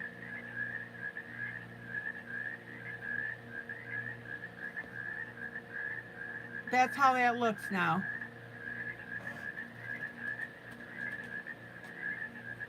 If I missed a fish, I will get it later.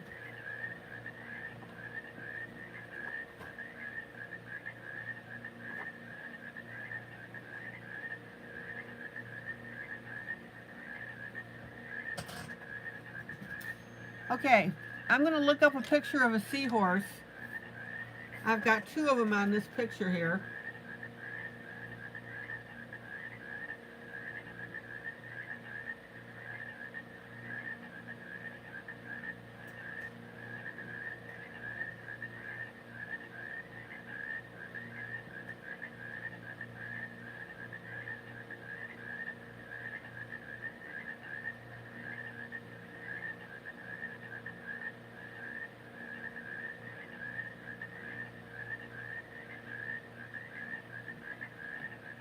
Okay, here's a neat picture of a seahorse. Look at the colors on that.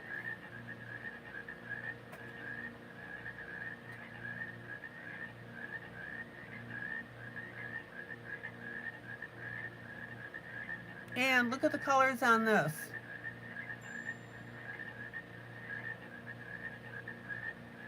I really like this one on the left. So I'm going to take a screenshot of that. Let's see.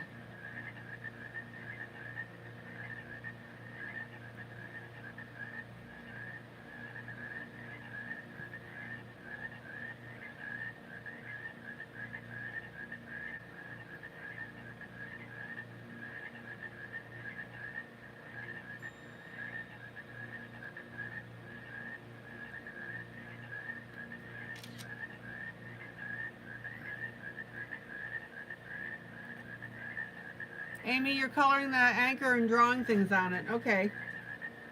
I've got some more things I'm going to do on the anchor.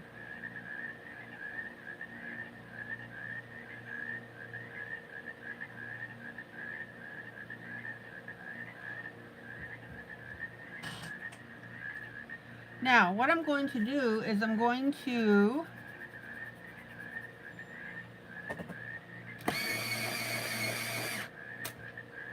add that light blue on the stomach, the aqua blue, and then I'm going to shade it with a darker blue.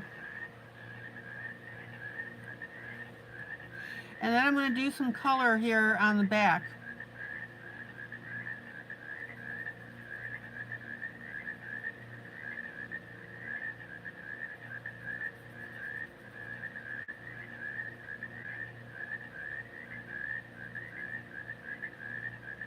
Now, if you think about it, a seahorse is going to somewhat hide around the environment that it's in. So that's okay to color the seahorse and this plant the same color.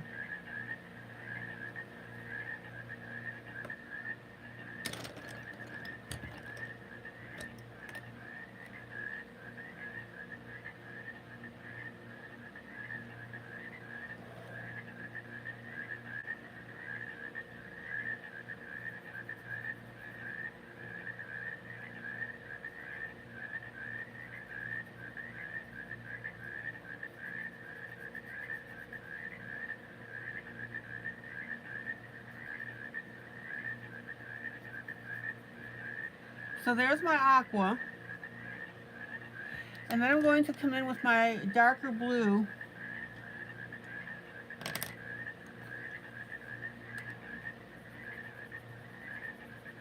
I think I want a little more powerful than that.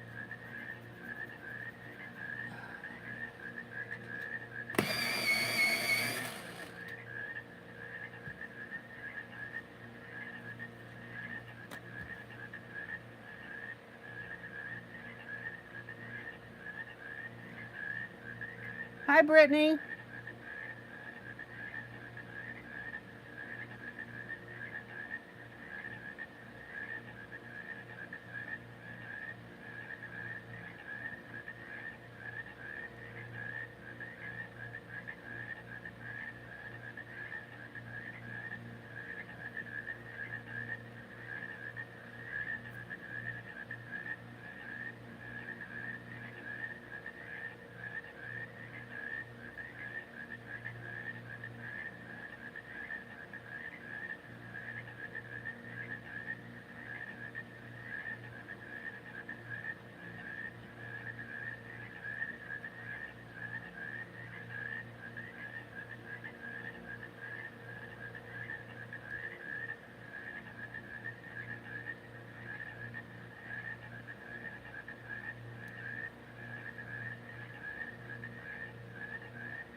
Okay, now I'm going to add a little bit of blue on the tips of the fin here.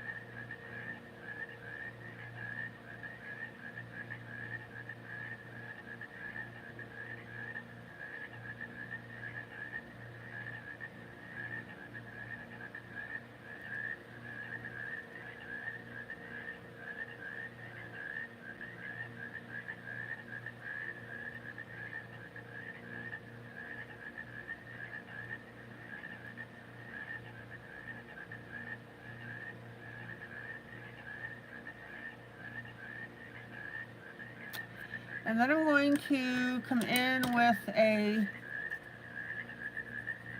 strong red.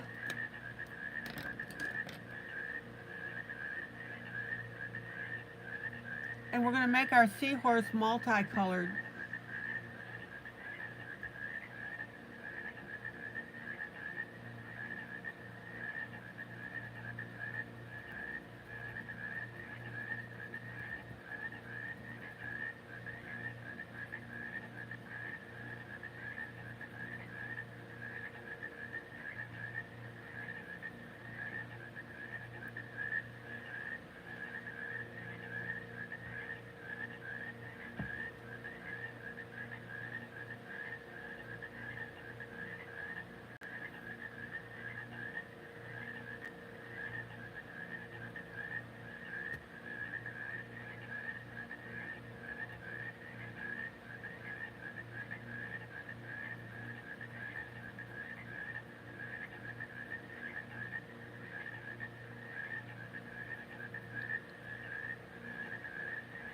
And then I'm going to come in with some purple.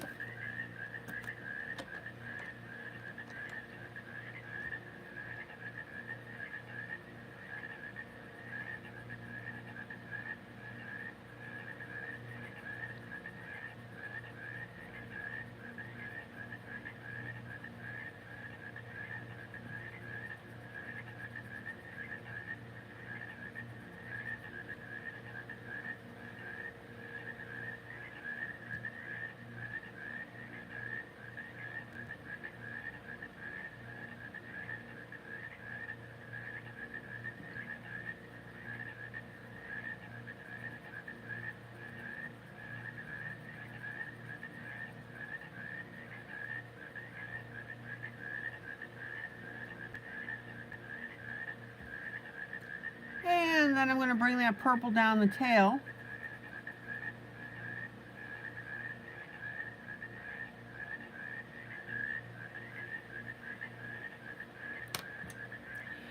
And then I'm going to bring in a nice yellow.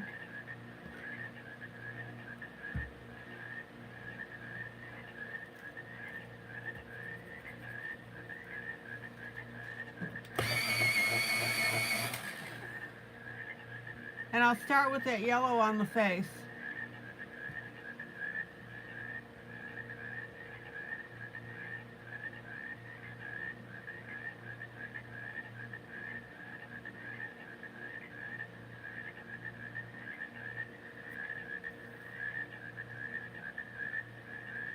And then the yellow on the tail.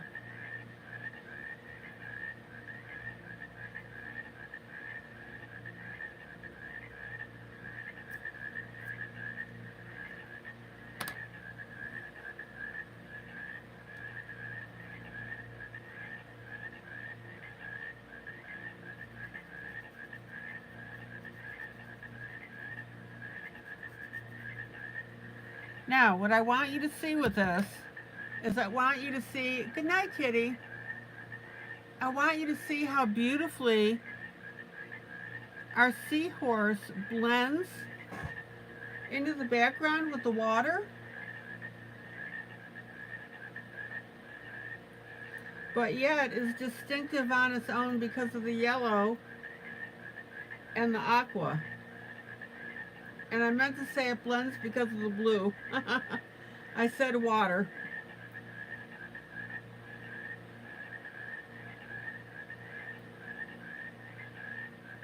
So we've got a nice little balance between in-your-face seahorse and completely disappearing.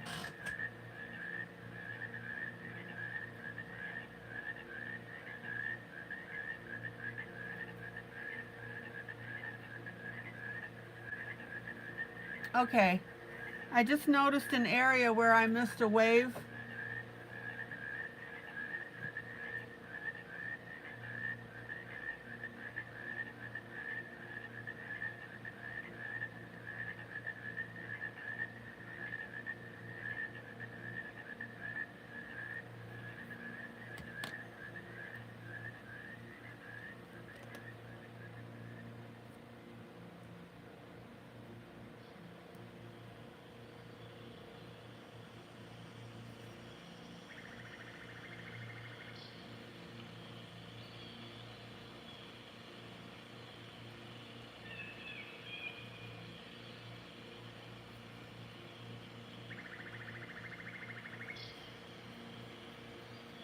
Check it out.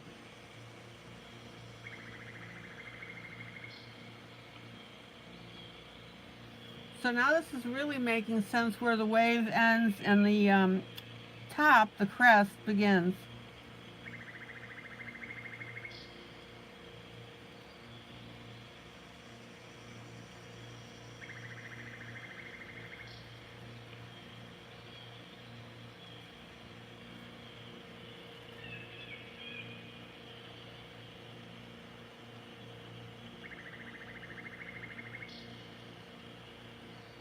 Okay, let's pop over to our other seahorse.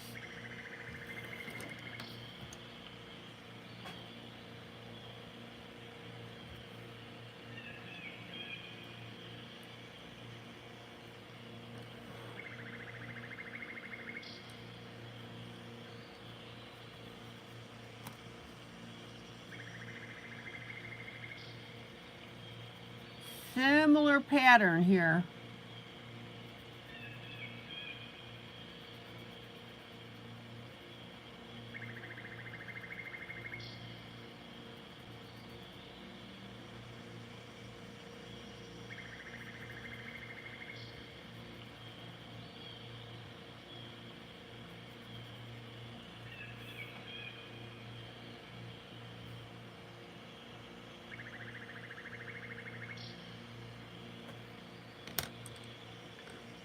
All right, darker blue.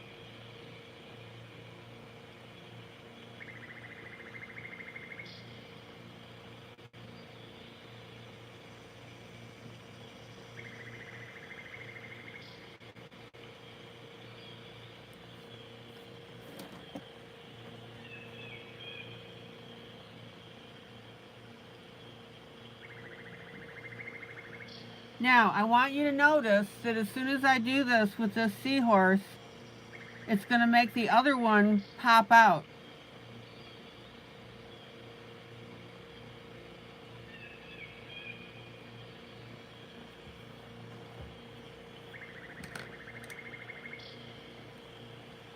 Especially when I add now my reds.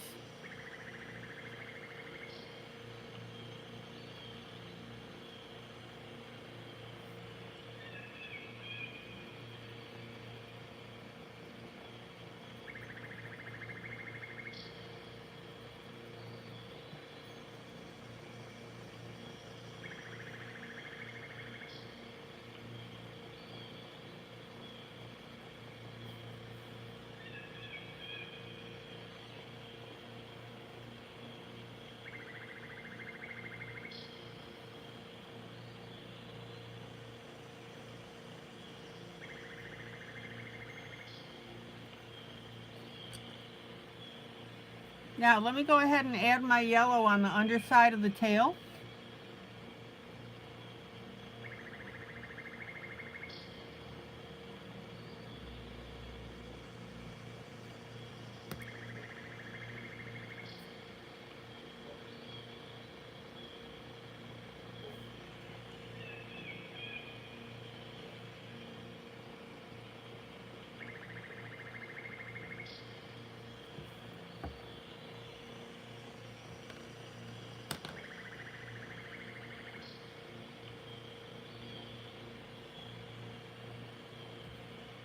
And let me pop in with the blue.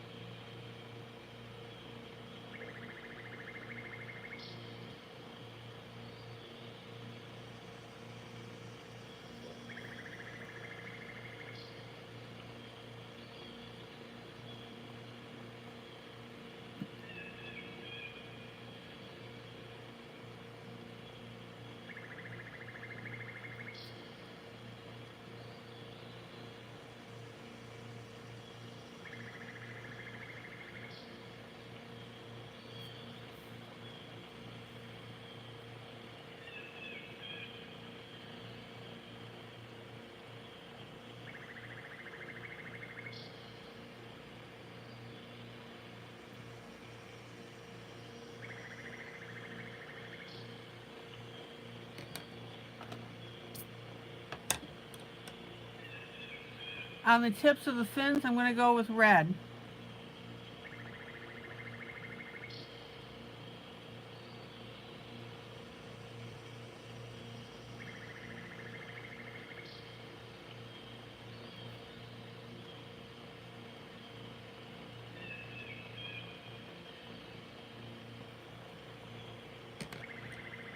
And then I'm going to come in with a lighter blue, darker than my aqua, but lighter than this dark blue.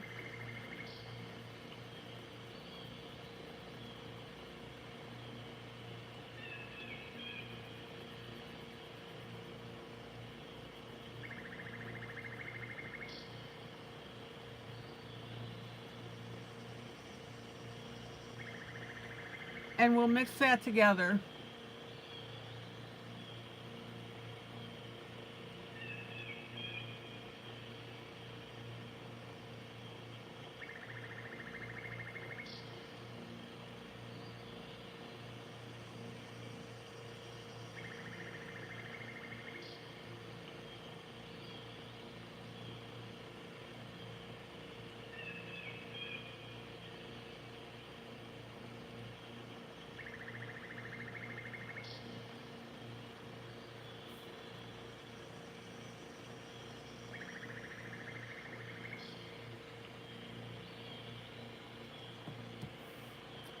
And then, just like the other one, we'll come in with that medium blue.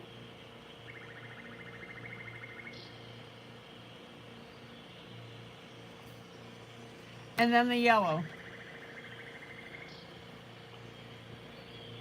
Does everybody see the pattern that I'm putting together?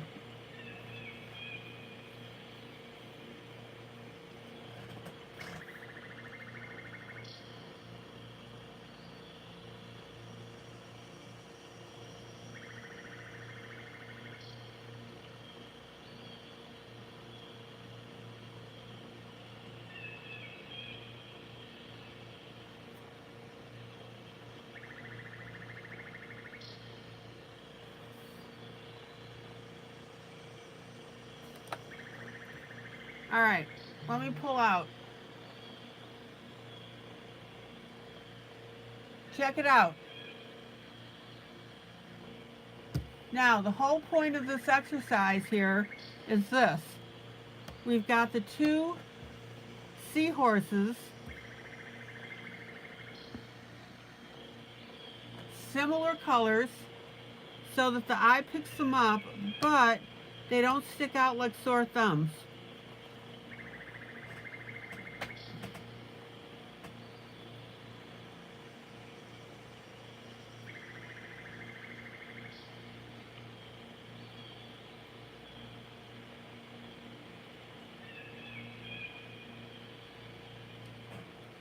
Does that make sense?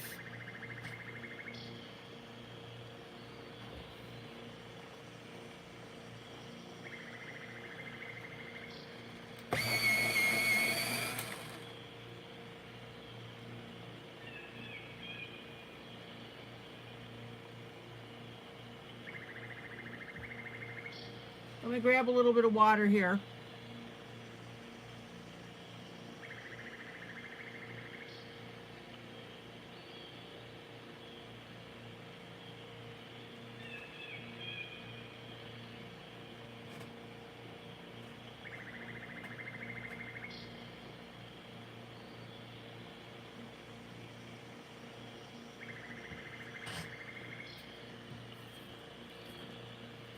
Okay. Now, back to the fish. On this large fish, I did my orange and my yellow.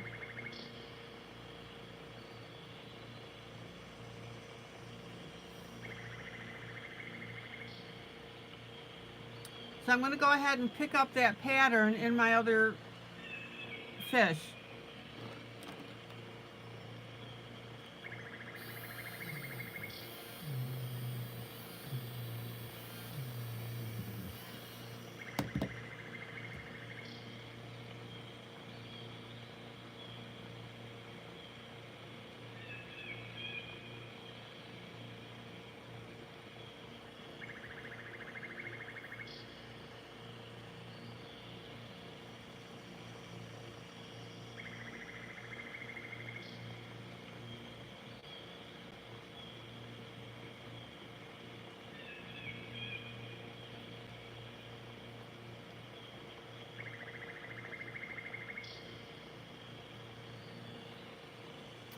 And then I'm going to come in with a light green.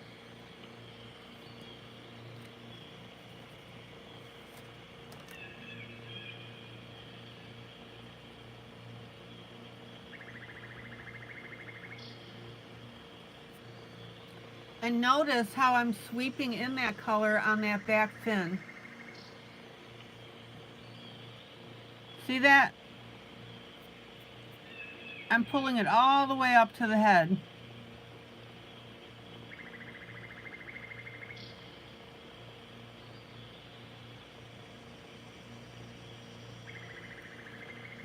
Guys, I can't say this enough. It's these little details that are going to make the difference in your colorings.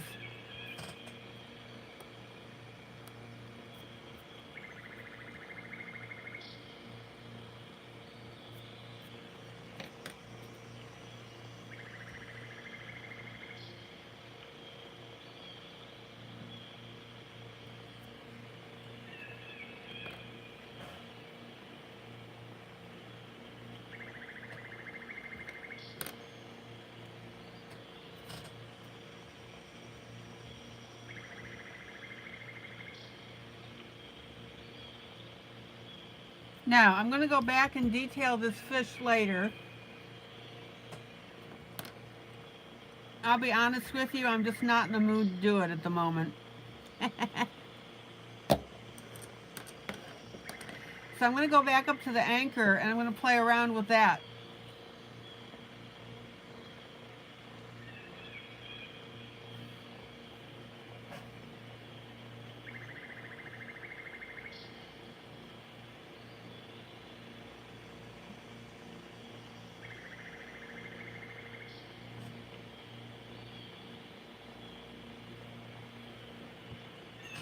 Any questions so far? Okay, Maggie, thank you.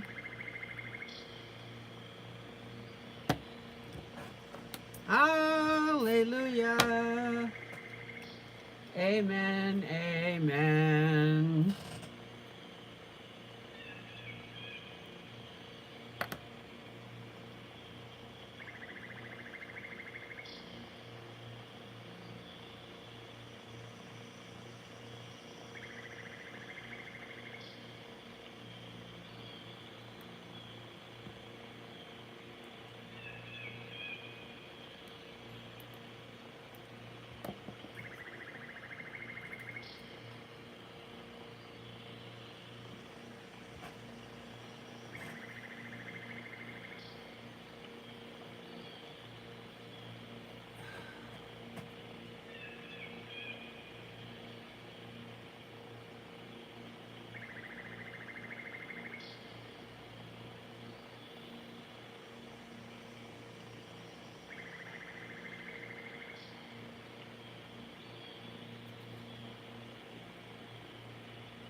Any thoughts about this piece so far?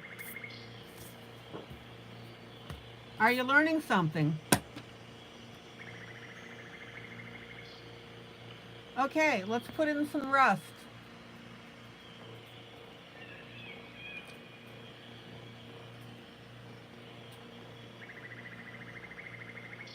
Now, where does rust normally occur? Underneath areas. So when you're putting in your rust, you need to think about that.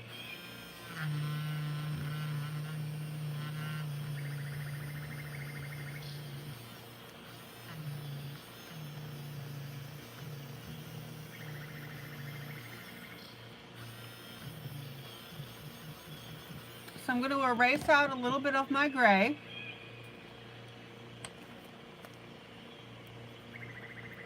And I'm going to come in, this happens to be an Arteza, and it's the Spanish red. It's a pretty nifty color. I'll swatch it for you.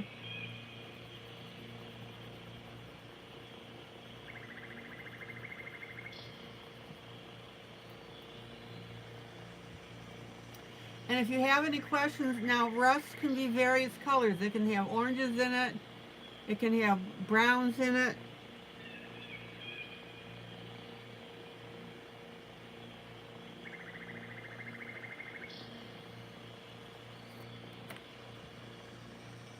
I've done rusty pieces for you before.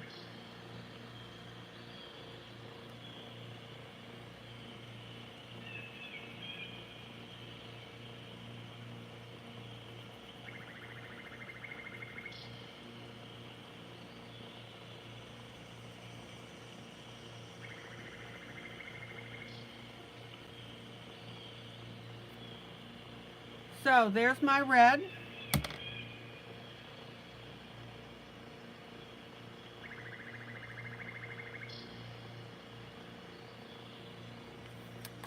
And then I'm going to come in with a healthy brown.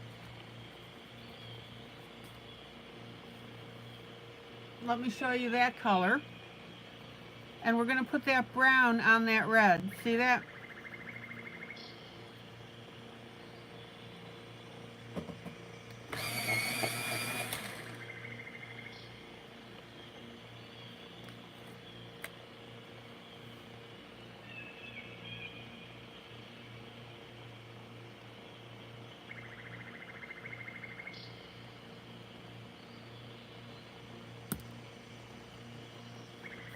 Now don't get too carried away with it.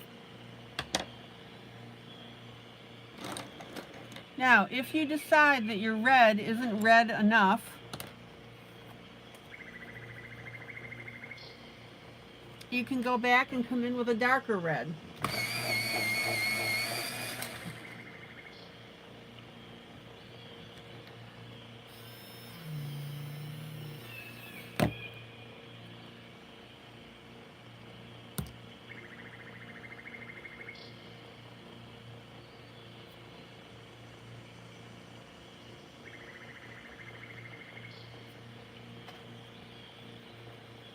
And now I've got the red that I want.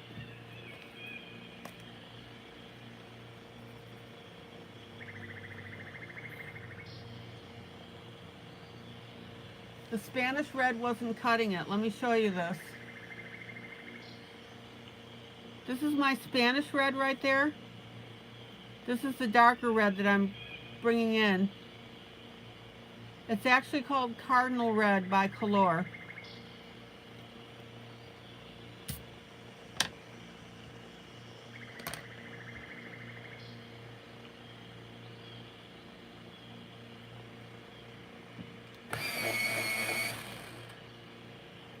All right.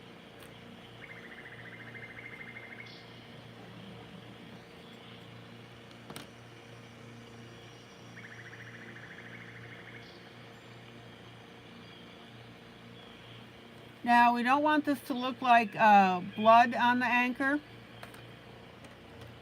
So I'm going to come in now with my gray. This is a medium gray, and I'm going to tone down that red a little bit. I'm going to dirty it up.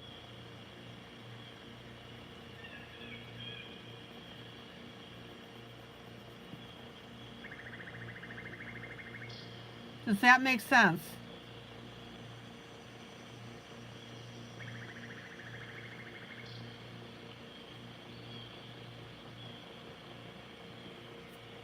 You want a dirty, rusty look.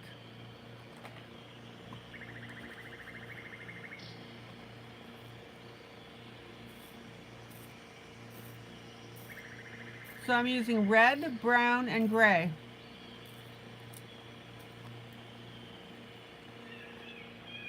Joe, do you see why I'm using the red?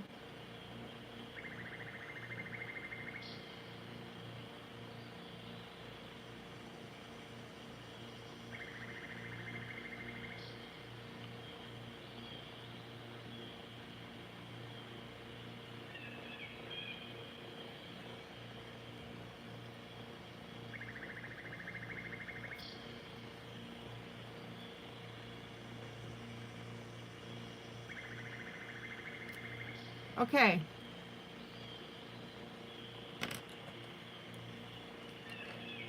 Now, again, you need to think about where rust is going to show up. So it's going to show up underneath here.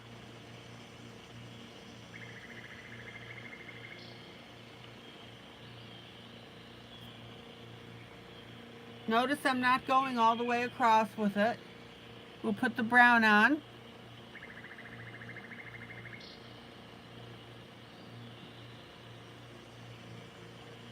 And if necessary, a little bit of the gray.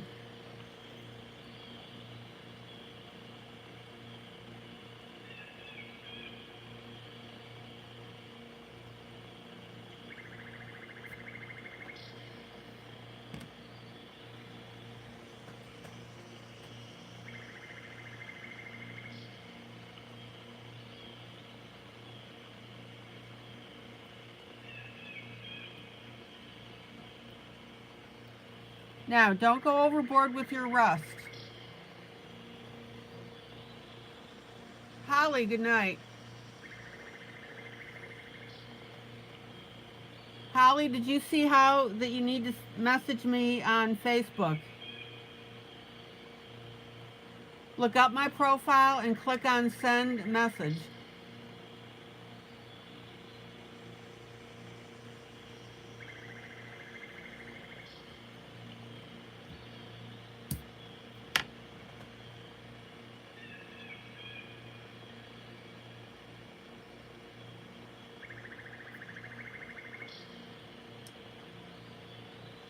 Okay, Maggie, thank you.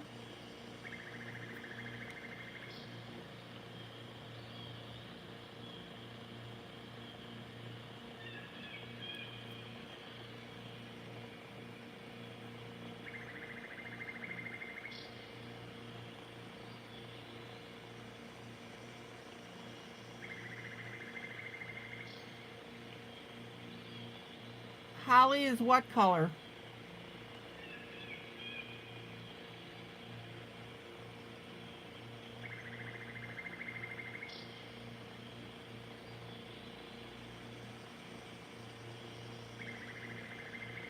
Yeah, colorist ILene Vick.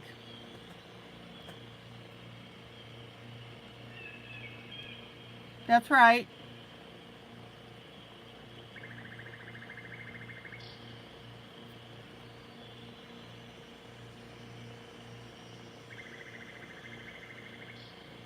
Okay, let's add a little more rust here at this intersection.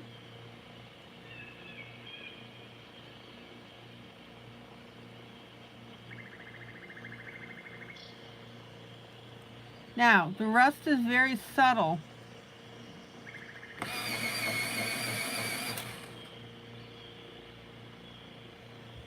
Holly, the messages that you sent went to general chat. I can't send you the book through general chat.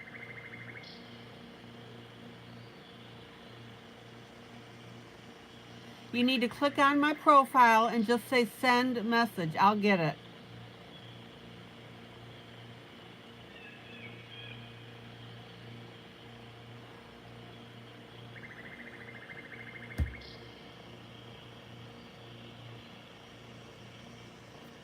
And I responded back to you in general chat.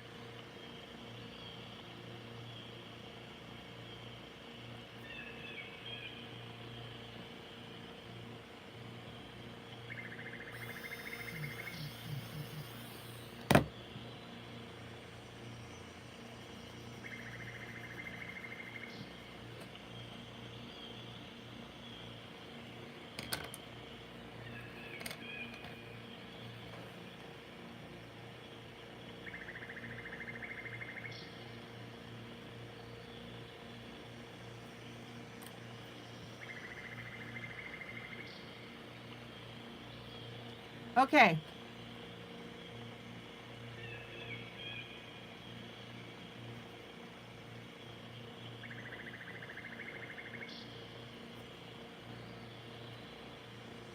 Now, remember how I've told you not to create too much of a pattern when you are coloring something like this. So you need to be very random where you put your rust. So I'm going to pop a little bit of it over here.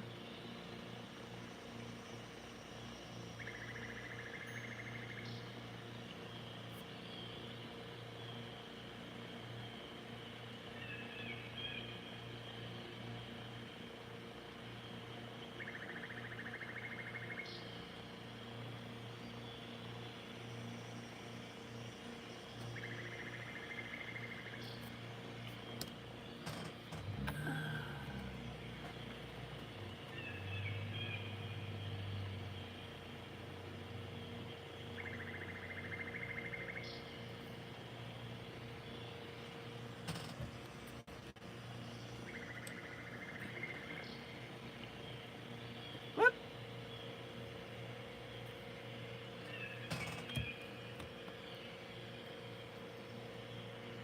All right.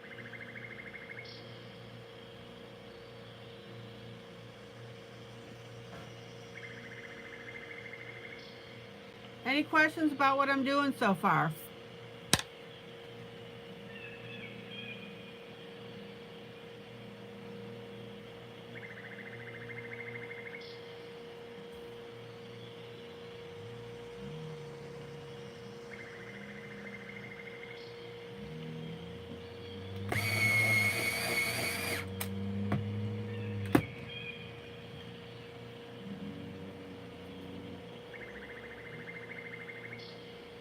Hello, Joe.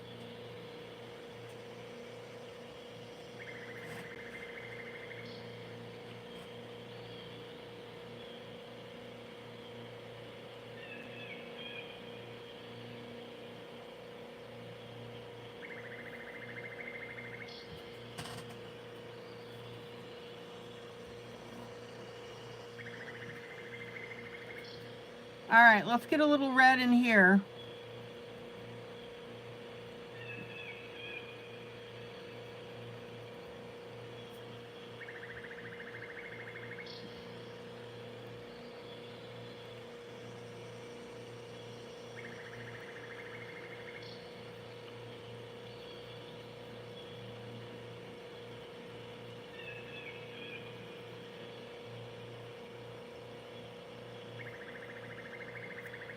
Check out our overall rust color.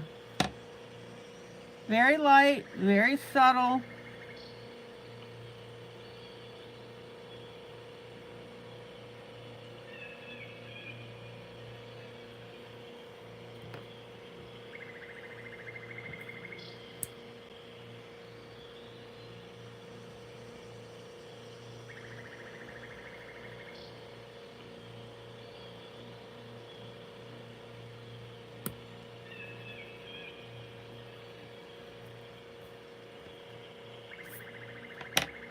Check out how on this rust now I'm adding a little bit of the brown.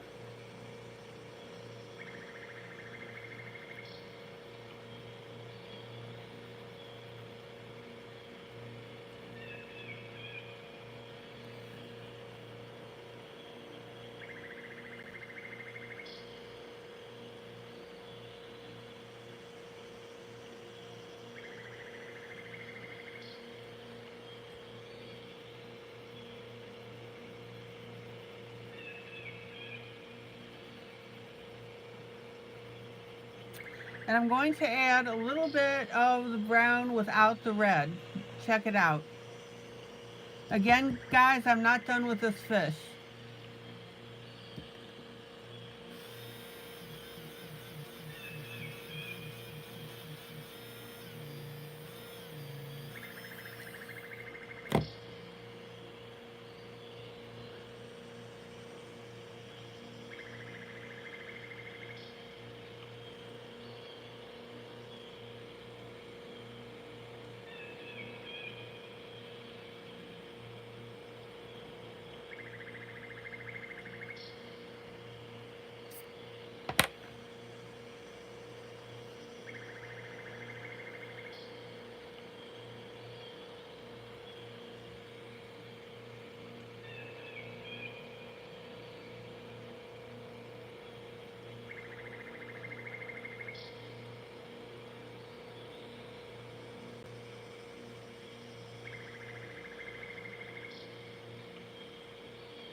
Isn't that cool?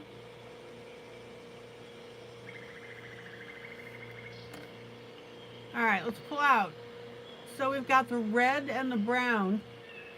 See it right here? Contributing to that look that we want.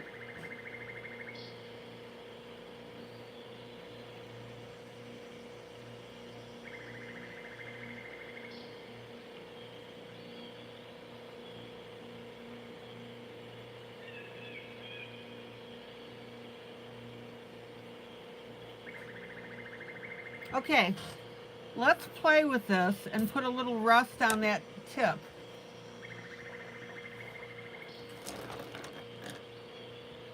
And again, all of this is a matter of you guys thinking about things like where would rust show up?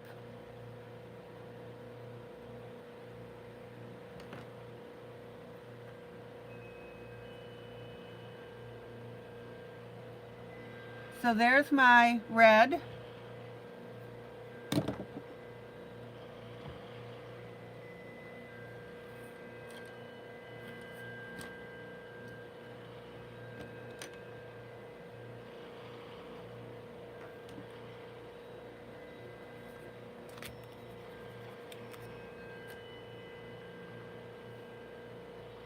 And then my darker brown.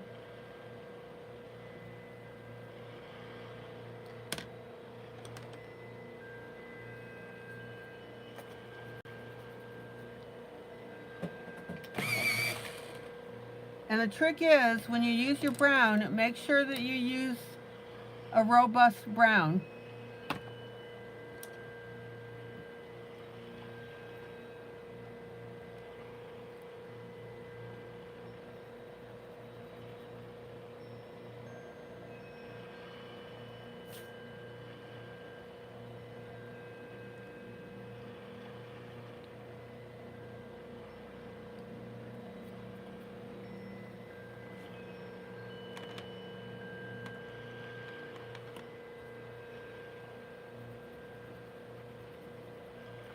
Anybody have any problem getting this rust colored in?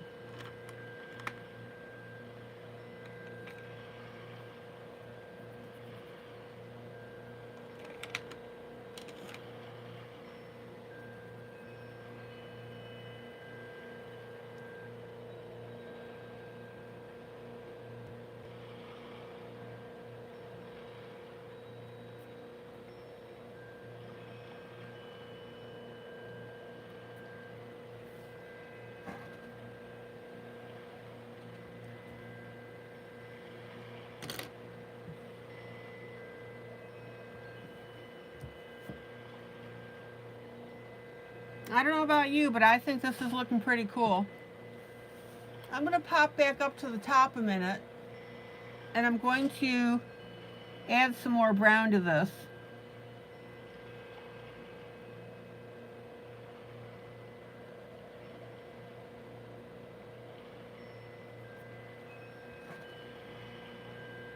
Remember, we want that we want that rust to be dark.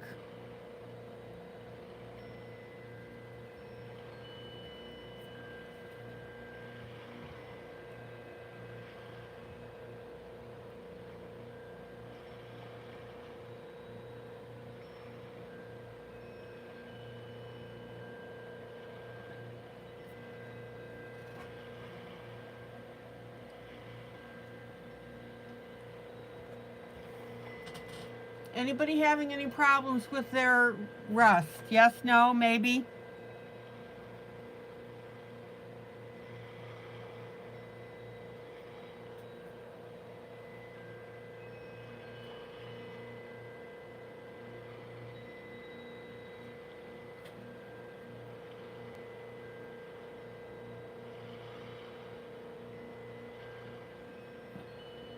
Jolly, how about you?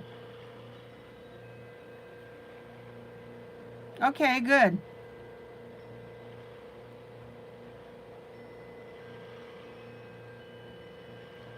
I want you guys to notice how that brown is really pulling that red down, and that's what I want.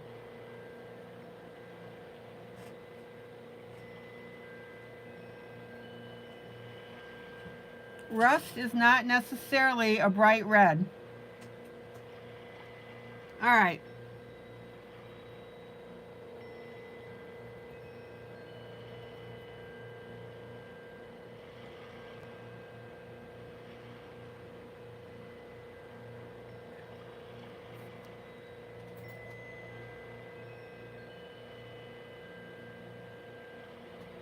Now, when you start putting your rust in, it's going to look a little awkward. But as you get it in and get it shaded in with your brown, it's going to make sense.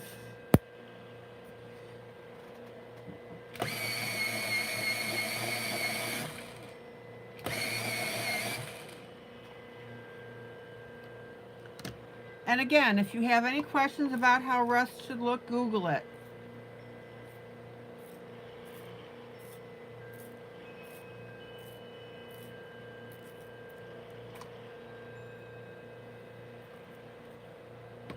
So Jolly, you're happy with your rust?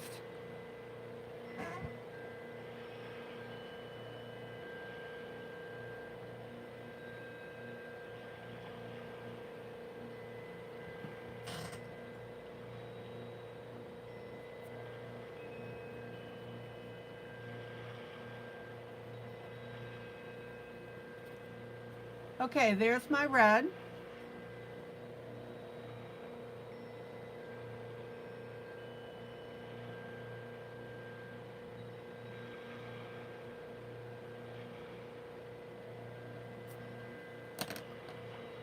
Now that red doesn't look right, right?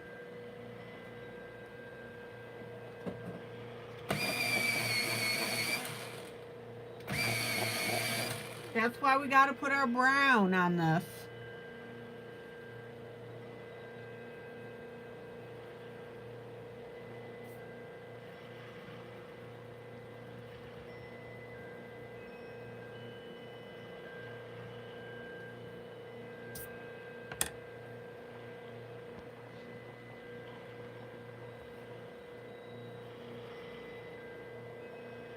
Well, Jolly, now you know how to color rust.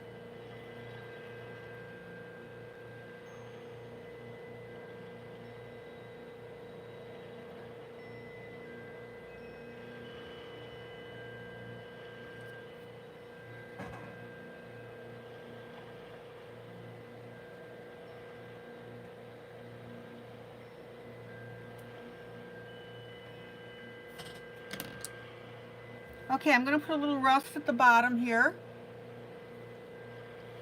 Oh, Jolly, you're welcome.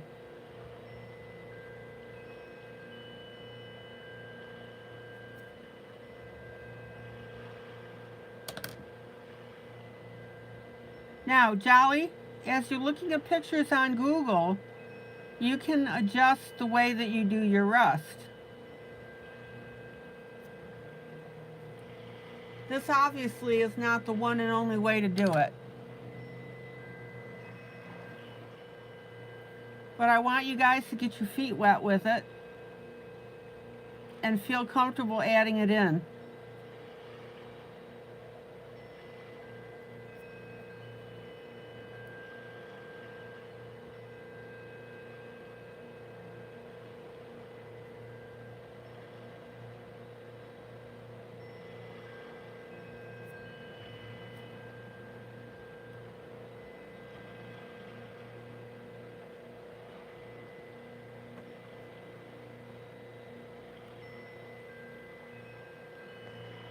Now, as you color this, then, you'll start to see areas where you want to naturally add it.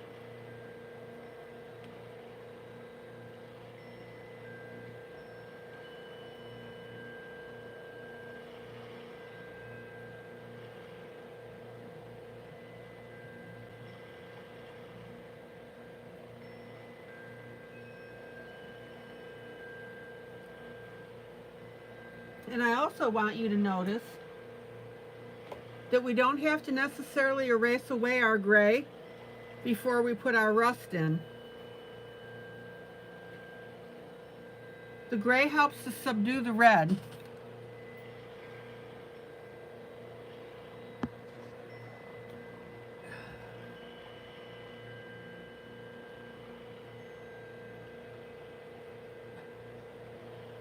Now, again, don't get carried away with putting it on here.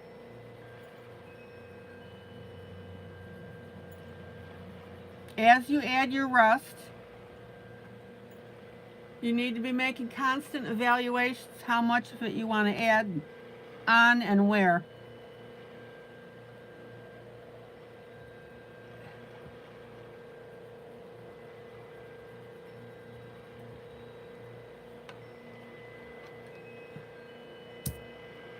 All right, so there's my red.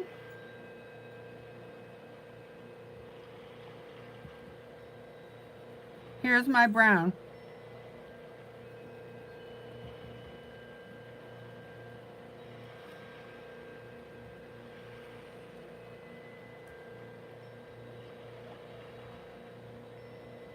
I'm going to put some rust in between this crevice.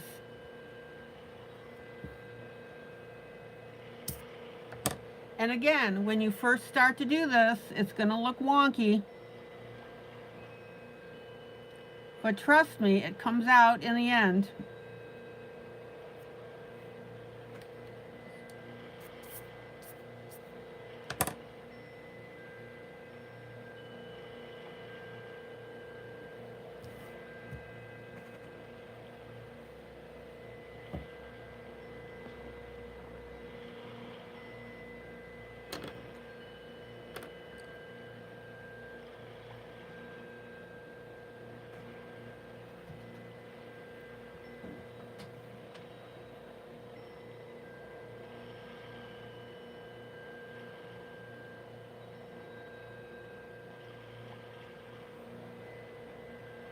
Questions, comments?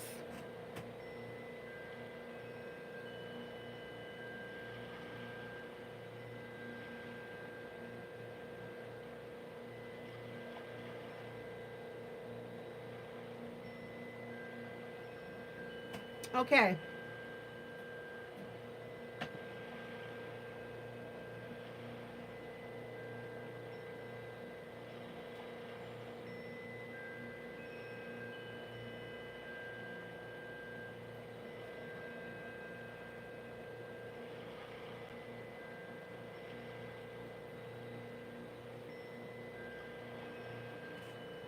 Now I've got a little bit of a tail on this fish here. I'm going to come back with my orange, and only for the purpose of connecting the dots, I'm going to go ahead and add, let's see, I'm going to go ahead and add my orange to this tail.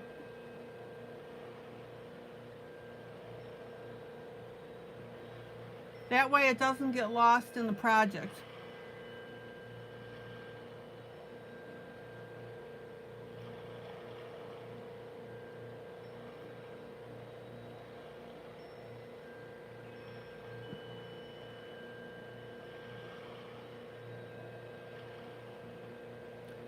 Jolly, be sure to post your WIP, your work in progress.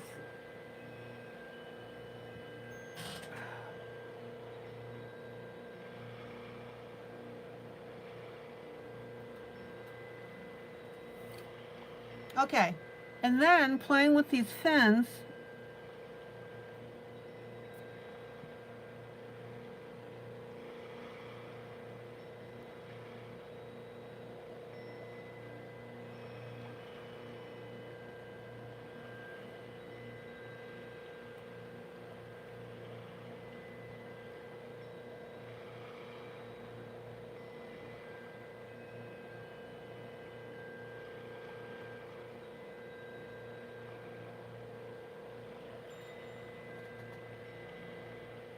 I'm going to go ahead and tint these in orange.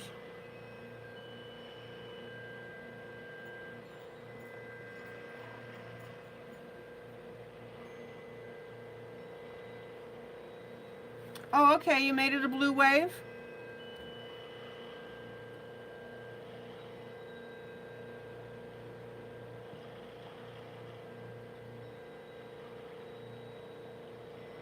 If you did it with pencil, just erase it.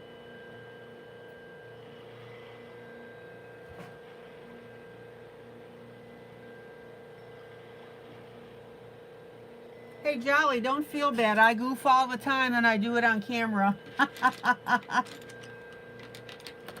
Whee!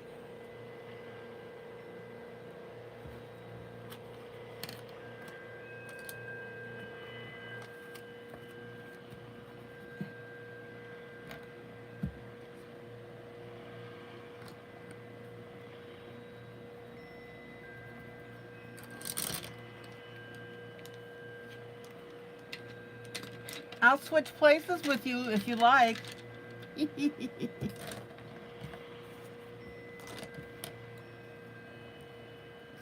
Okay, let me pull out. Check out how cool this is looking.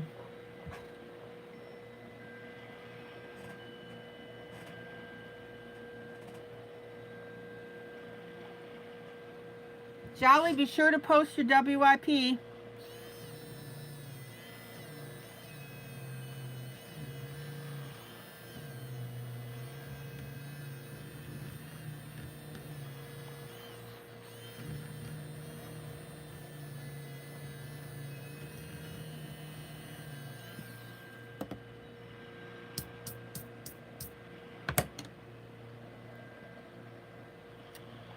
Okay, I think we're in good shape.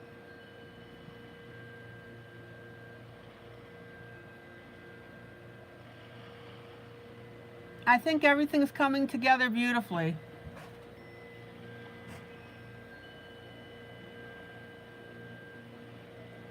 I love it when a plan comes together.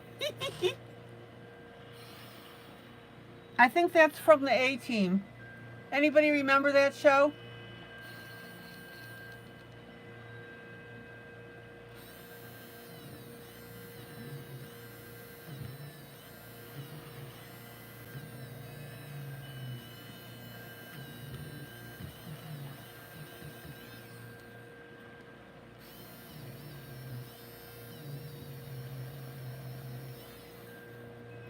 Okay, I'm just fixing a gray spot here. Yeah, George, well, was it George Papard who was the leader, and he was the one that would say, "I love it when a plan comes together."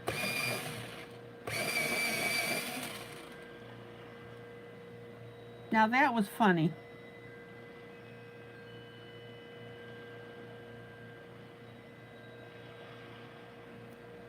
Okay, I'm just fixing my little star here.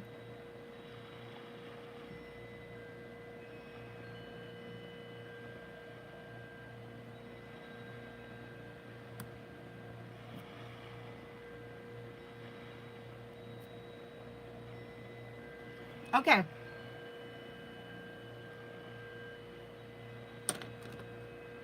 I don't know why that popped in. Well, it popped in because I was making the comment, "I love it when a plan comes together."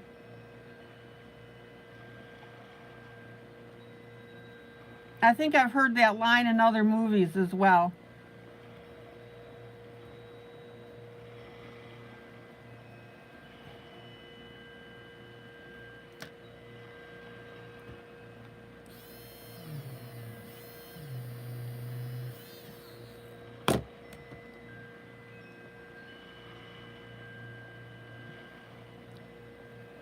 Yeah, for the moment the fishtail is orange.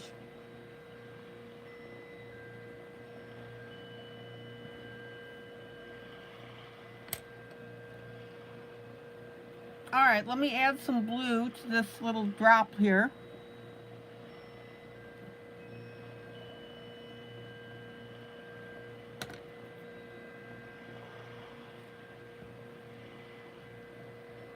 Jolly, are you talking about this fishtail right here?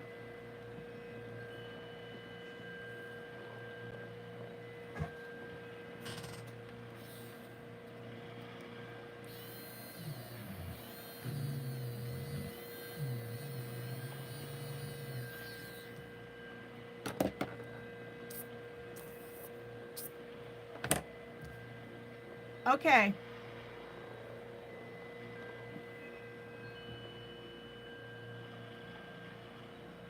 Oh yeah, it's the Amy, yeah, it's the show that I was talking about.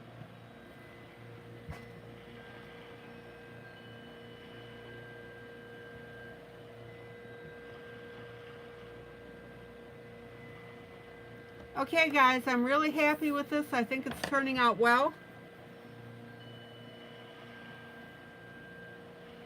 One of the things I want you to see, again, I'm not done with my, detail on my fish, but one of the things I want you to see is that we've pulled out where all the fish are, and because of everything being so busy, it gives a continuity. So we have a fish here, one down here, and one there. 5 of them. 1, 2, 3, 4, 5. Yeah. All right. Calling it an evening, guys. Imagimorphia, the anchor. We put some rust on it.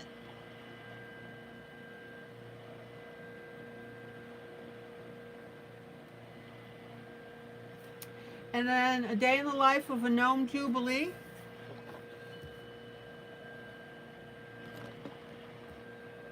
We got some ivy on there, got our working on our steps.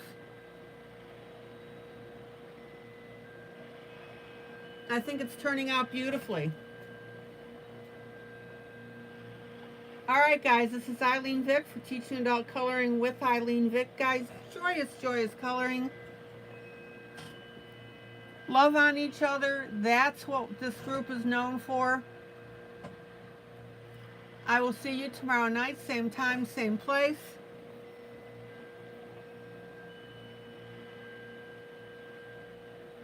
And we'll play around with some more effects.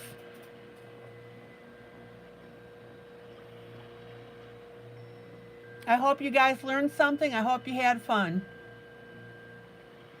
Take care. See you tomorrow night. Bye.